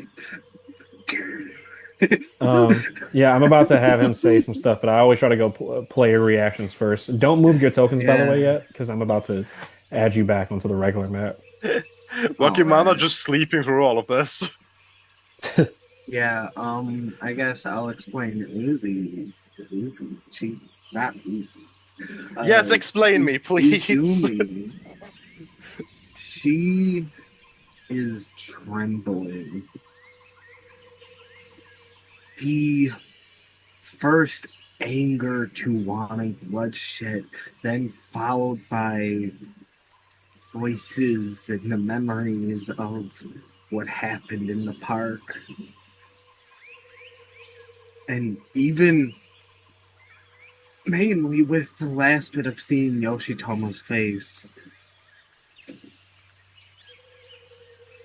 it broke anything of her. At this point, once she realizes things are calm, she dropped her sword and she will be running.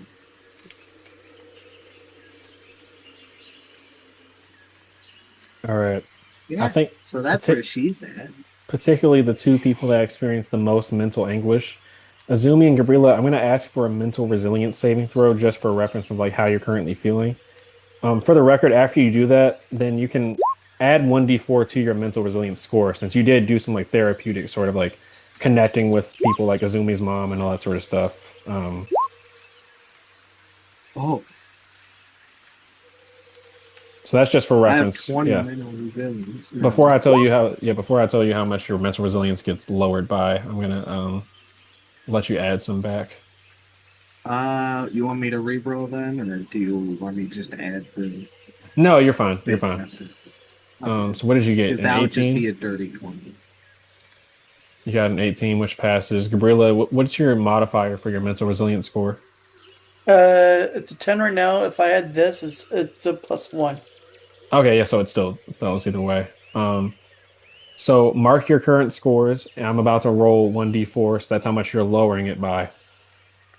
I only let you add that 1d4. Oh, same thing with you, Uzi, add 1d4 to your mental resilience score because the way I kind of go about Sick. it is I don't think sanity and well, I guess that's self-explanatory. Sanity, I don't feel like is a strict mechanical, oh, I do this, do X to get this back. Like it's, you get it back through like therapy or, communicating with people, connecting, that sort of thing, like, reestablishing your baseline, I guess, so to speak. So I forgot to tell you guys to add it back last session, is what I mean to say.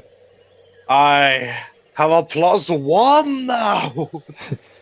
So this is how much you get. Oh my God. No, we do not. Azumi, you lower your mental resilience score. Oh wait, no, you were succeeded, so never mind, you don't. Gabriela, you lower your mental resilience score by 4. I'm not 9. Something about that Oof. interaction. While there was some part of Gabriela, you can explain obviously after I give you guys the floor, but something about that interaction, something about everything that's been happening has been slowly chipping away at your baseline sanity. So we got Azumi's perspective. What is Gabriela's perspective? Gabriel, how do I, how do I say it? Is standing there, and those voices in her head, and the voices of the creature still roaming through her head. She could still see the blood stain in her hands, as right now her guard's completely up. She's not panic. It doesn't seem like she's panicking externally. But internally, she's fighting her demons. And right now, if anyone touches her, they might get hurt.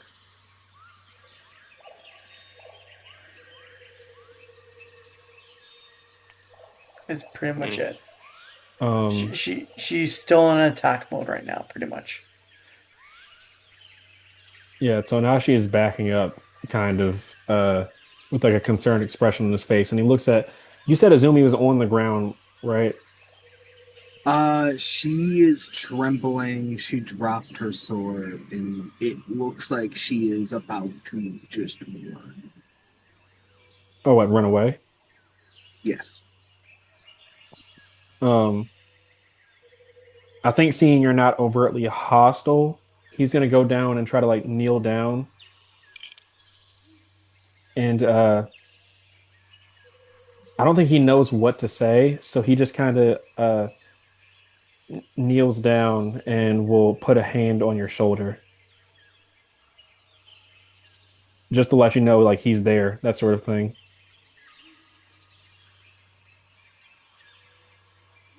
Now we move back into I want to switch to Uzi. Like what is Uzi's current mindset right now? It's a mix of slight relief, a lot of frustration, but also realization as every time that he gets through something like this, a bit more of the puzzle that is this living curse gets revealed to him. As he's beginning to put the puzzle pieces together as to what this curse is and possible ways to combat it. It is a victory in the long run with a very frustrating, infuriating current feeling. As he's just breathing in a very heavy motion with the pressure that he had on him to fix this seal again. Hatasha kind of stands up and she's like stammering a little bit. You can tell she's really trying to keep it together. Her physical exhaustion from the fight and then almost being down. Like she's at 4 HP right now, so she's not the most mentally stable considering everything that she just saw happen. And then you combine that with her physical exhaustion. She kind of is like stammering and she's like, Uzi, you're gonna tell me what you all did at once. I'm sure you all did something to the seal that things like that just don't just happen.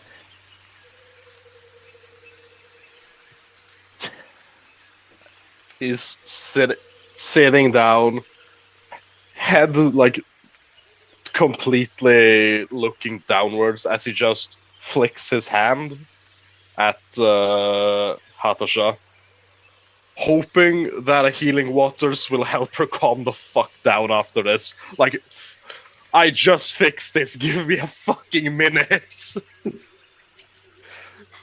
It's just like sprinkles of water go onto her wounds. Okay, my dice hate her as well, good to know. Yeah, the healing waters go over her body and she looks at it confused and starts trying to bat it away. Like, I did not ask for that. I asked for an explanation. What did you do?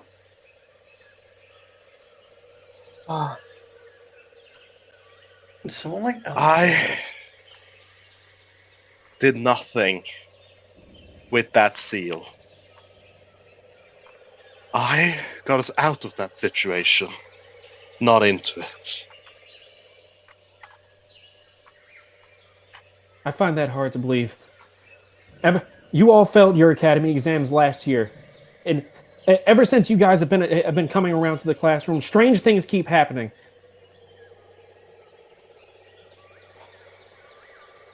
I'm gonna say this only once because no one else is nearby.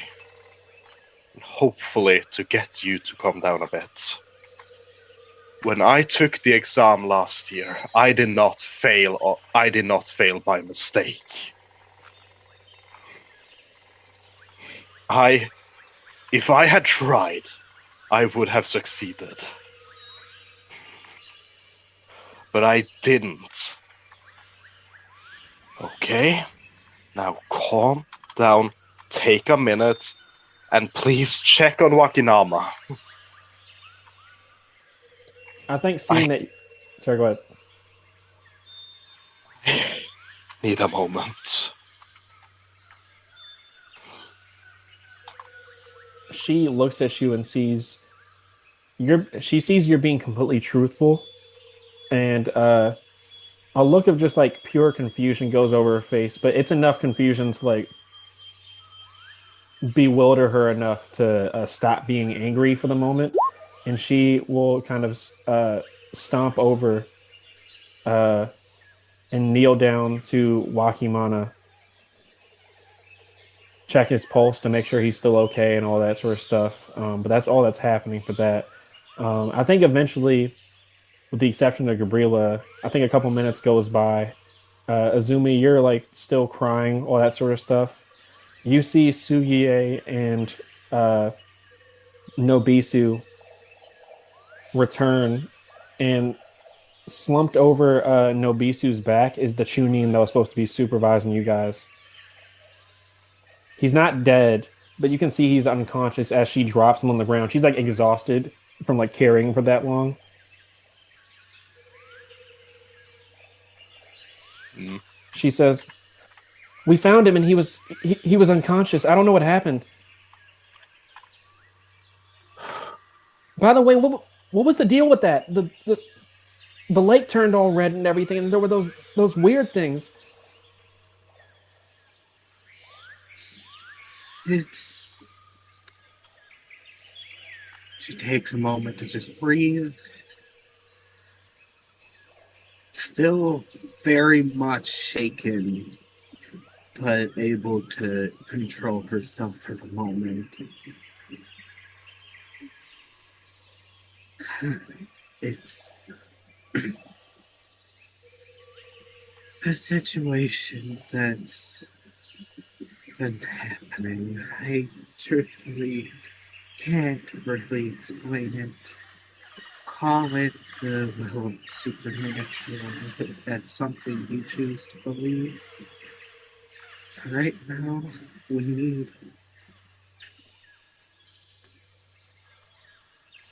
just need to get back. Where's the other? Isn't our sensei meant to be here? Well, Mrs. Omai or Miss Omai said that she was going to be with her squad, right, clearing out the wildlife near the area. So, I mean, he was supposed to be watching us. I don't know where we're supposed to go once we finish and everything. You can tell by just looking at this tuning that he is under some sort of effect that's keeping him unconscious. This isn't natural, like, oh, somebody hit him over the head. Hang on. I might have something. She says as she looks over him. First, I would like to do an illusions check to see if this is specifically an illusion or if this is something deeper or something not an illusion. Jesus Christ. Dang. On a 10, Yep. could be 50-50. You know for sure that it's a very easy guess that it's not natural. But you don't know if it's some sort of like poison or some sort of like genjutsu. With the 10, it's literally just like you know what it's not, but you don't know what it is. Follow-up question.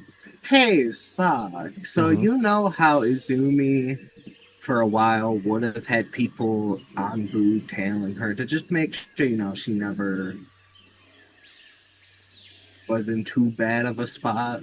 Mm-hmm. Was she ever informed of a way to signal for help? Whether that be with chakra or otherwise?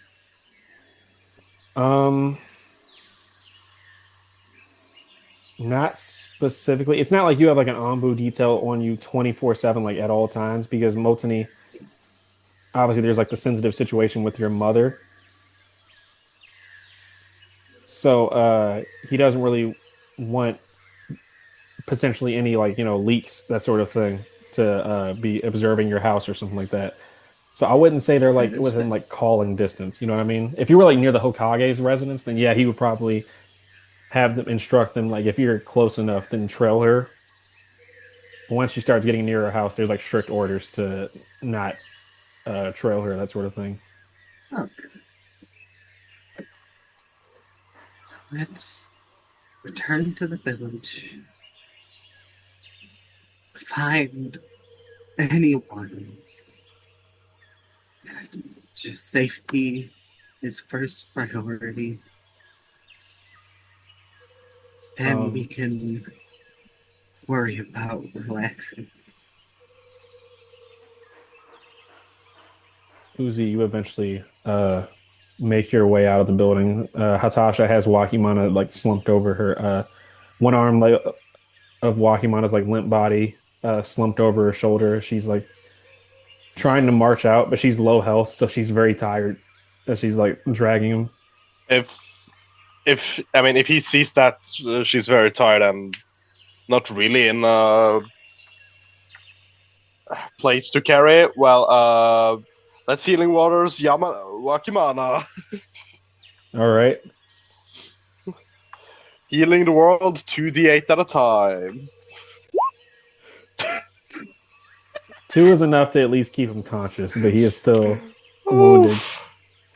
Um, I will add, at this point, Izumi would sheath her sword and she would call out,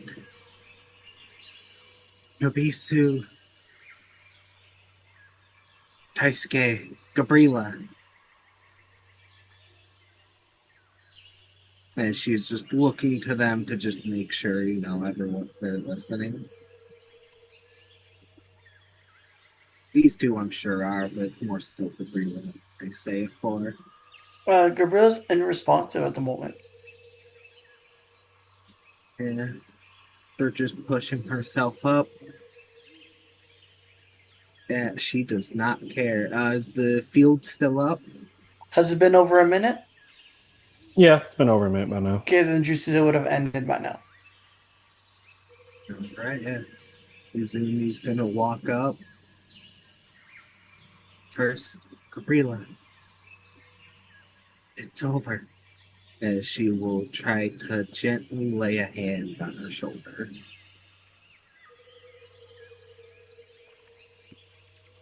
Since it's been over a minute, she's you said it's been a few minutes, right? Like what you said last time? Yeah, It would have it's been been a a couple few minutes. minutes. Yeah. Okay. Yeah. You feel Gabriel's body tense up when you touch her, and she turns on fast. Faster than you expect, and then suddenly there's a fist in your face. It doesn't make contact, but it was fast enough that I wish some wind blew across your face, and then her cold, calm demeanor softens. 14 deception. 14 for deception. Deception, no reaction. Anyone who can see past it, she was very much afraid of the hit. Go on, go on. And Gabriel looks at you at her cold, callow face, and it begins to soften as her eyes tear up, and she drops to her knees, holding onto your shirt, crying. Izumi's just gonna gently hold on to her.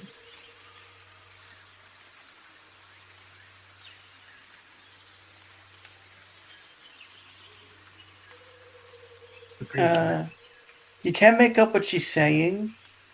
She's too busy trying to make coherent words, though. And Izumi just keeps holding, but speaks up for everyone to hear. Anyone who feels healthy enough, leading and guarding the rear. Everyone else stays middle. We're going back to the village.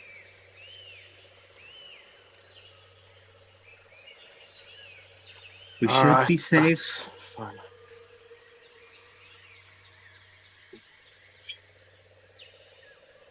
And with that, she, after a moment, will just try to. And sorry for cut you off, Lizzie. But she would try No. to, I'm sorry. I'm to sorry. just start. No, you're fine. I stopped. I stopped speaking and then started. You're good. And yeah, she is just gonna try to guide Gabriela up. For a reference, I'm not sure if I ever said it on screen with Fujimaru, but Fujimaru definitely would have explained it. That similar to when Motoni was talking to you, Azumi, about how there's certain things that you can't talk about unless you're in certain places. They're like warded. Fujimaru would have explained to you guys that the reason why, because it's like it brings up the reason why, if he knows if him and the Joshin cult know of the existence of like curses like this, why isn't this just like knowledge across the entire Leaf Village? And that's two specific things. One, part of the reason why the kids were so shell shocked and were not acting wasn't even just the fact they were kids. The first most obvious one is that like what I was talking about last session, how they revere nature spirits and they view actual ancestors as becoming spirits that act through their descendants and everything. And the Leaf Village's biggest fear the reason why they're so superstitious is that if they fail in their duty in like in their lives, that their failures manifest as horrifying entities. That's like the folklore of the Leaf Village. So this is the worst nightmare that a Leaf Village, like resident could think of. That sort of thing, like an entity that forms from guilt. Because from a person that believes the Leaf Village is religion, they believe that their own ancestors are coming back to punish them. That sort of thing, and that would cause mass, it's like citywide panic. That sort of thing. Oh, absolutely. So that's like a religious and ideological threat to the village. And then on top of that, Fujimaru would have explained that it's not uncommon for curses to spread from talking about them to other people. Like if you start describing your symptoms, like, oh, I keep seeing this entity in like a mirror behind me, that person might start seeing that entity in the mirror behind them, that sort of thing. I only say that because Satasha immediately, once Uzi, you heal Wakimana back to consciousness. Hatasha is like, we should find out Miss Omai. We should tell her instantly about what happened. We should tell as few people as possible. Only those who are deemed absolutely necessary will know about this. Her eyes narrow slightly as she starts looking for support from the other students. That's absolutely ridiculous. Did you see what happened? The lake turned into blood, and then there was those things. There was that. Her voice starts trembling a little bit, and she's like, "There was that thing that those small wooden people. The face looked like my dad, and he like and she stops for a second. She starts marching. Unless you stop her, she starts to march. She says she's going to find Omai Goshu and tell about what she saw. He's going to, on instinct, grab her arm. No, you're not. I can explain why if you really need to know. If that's what is necessary, I will tell you all you need, all you want to know about this.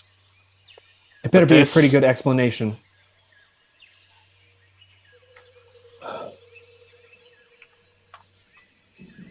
These are curses. They manifest from negative emotions, specifically and mostly guilt and insecurities. This is exactly what the Leaf Village, that's their folklore. If the general public gets to know about this, there will be riots in the streets. They're spread me a multitude of ways. General guilt, insecurity, and if someone knows about it, they're gonna get paranoid. what would normally just be brushed off as innocent. Oh, my arm hurts. Will now be thought, oh no, it's a curse. That's going to create more insecurity, more negative emotions, and in return, more curses. The more people who know about them, the worse it's going to get for everyone. You're talking to quite, I think out of all the people standing here in this area, I think you're talking to the most staunchly like patriotic, like believing in everything that the village says. This is her Shit. entire, yeah, this is her entire thing. She gasps and like brings a hand up, a shocked hand up to her mouth, and she starts her eyes start frantically looking around, and she's like, "Well, you probably," I think you see that she's latching on to whatever reasoning that she can like that will keep her sane in this situation. You just told a person. This is like telling. I'm trying to think of an example. It's like telling This is like telling a Buddhist a that regular Buddha. person, yeah. It's like telling a Buddhist that Buddha is coming. It's probably not a good example, but Buddha is coming down to specifically talk to you, but everything he taught you was a lie, and he's coming back to punish you for your misdeeds or something like that. Like it's like that to that extent. Uh, Uh, she How loud is this, by the way? Are you saying this only to her, or is everyone hearing?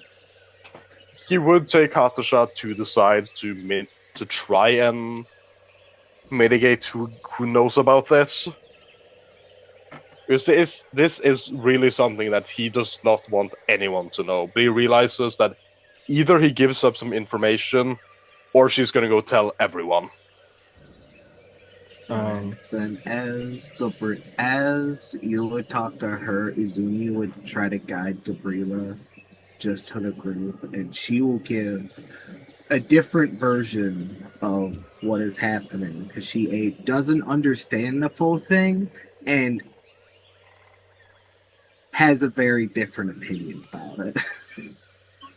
um, well, to address real quick, I guess to finish the thing with Hatasha and Uzi, Hatasha, you can see she latches onto the only thing that would possibly, only explanation that would possibly keep her sane. She says that it would make sense that was a curse, and it would also make sense based upon what you told me that it's your fault. You're the one who botched that exam last year on purpose, right? Maybe your ancestors are coming back to punish us, and now we all have to deal with the consequences because of you.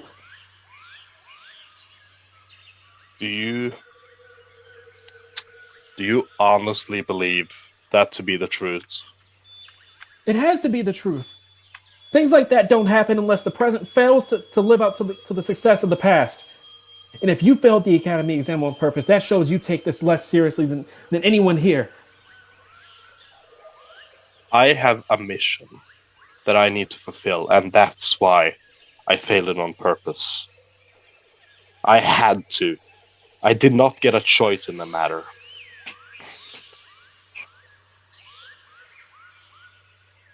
I think she sees you're being truthful, and Very rare sight for anyone.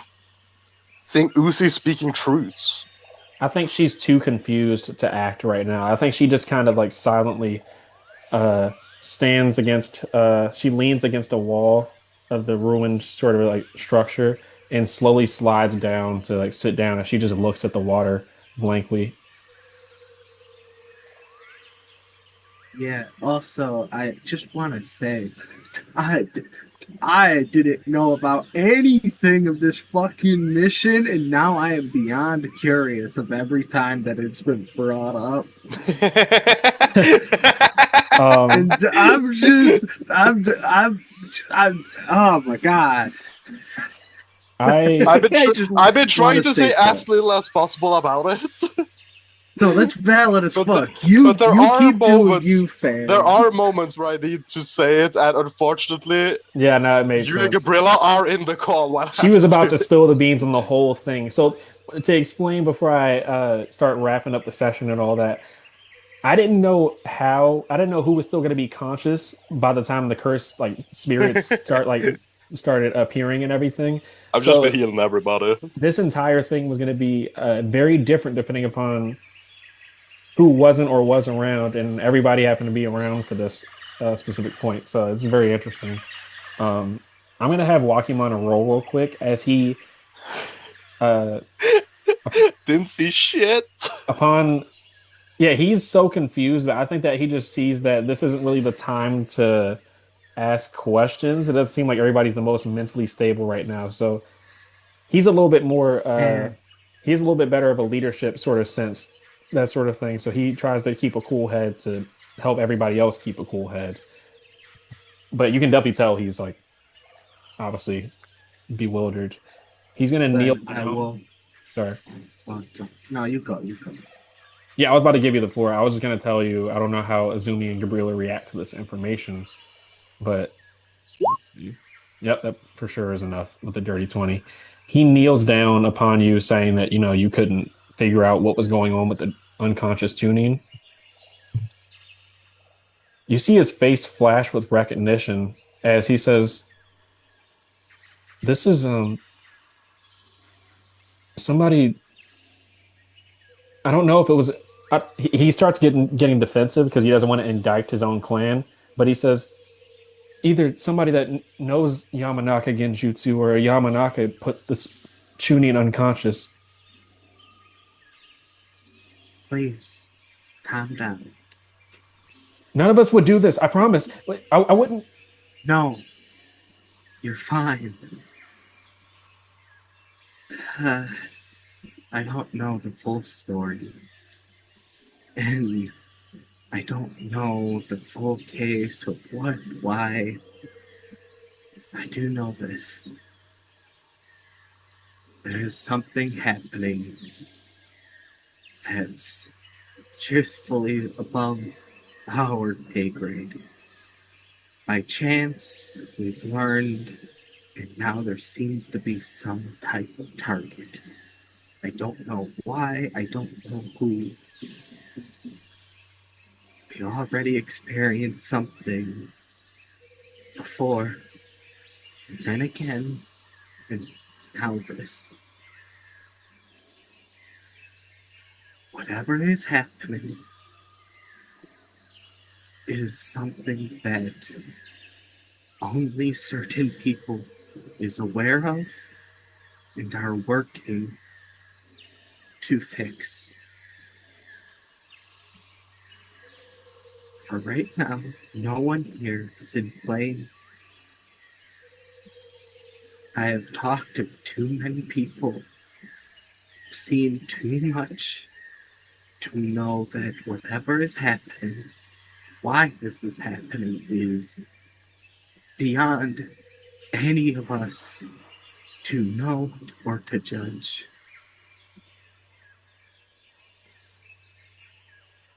I cannot promise answers to any of you. All I can say is I'm sorry for getting any of you involved. I do not know if it's someone or something that keeps attracting it. What I can tell you is it's a form of a lie. It will abuse your emotions, use the things you try to hold down, try to make you focus, make you stop. I saw the face and voice of my cousin. He is now gone, he is dead. And I know the words that it spoke were lies. I know, but it's a knife to the heart regardless. The best thing I could tell you is know that it uses your emotions against you. It is malicious. It does not hold back. Please, if this ever comes up with any of you, do not fall to its illusions. Because it is much darker than anything that we are aware of. When we get back, we'll find the right people to talk to. For right now, please, just stay calm. We lived. As much as I hate that it's the fact we are Shinobi, you did not fight today as kids. We fought and we stand because that is what we do. The will of fire is in us, and so long as we have it, we will get through this and whatever else is to come.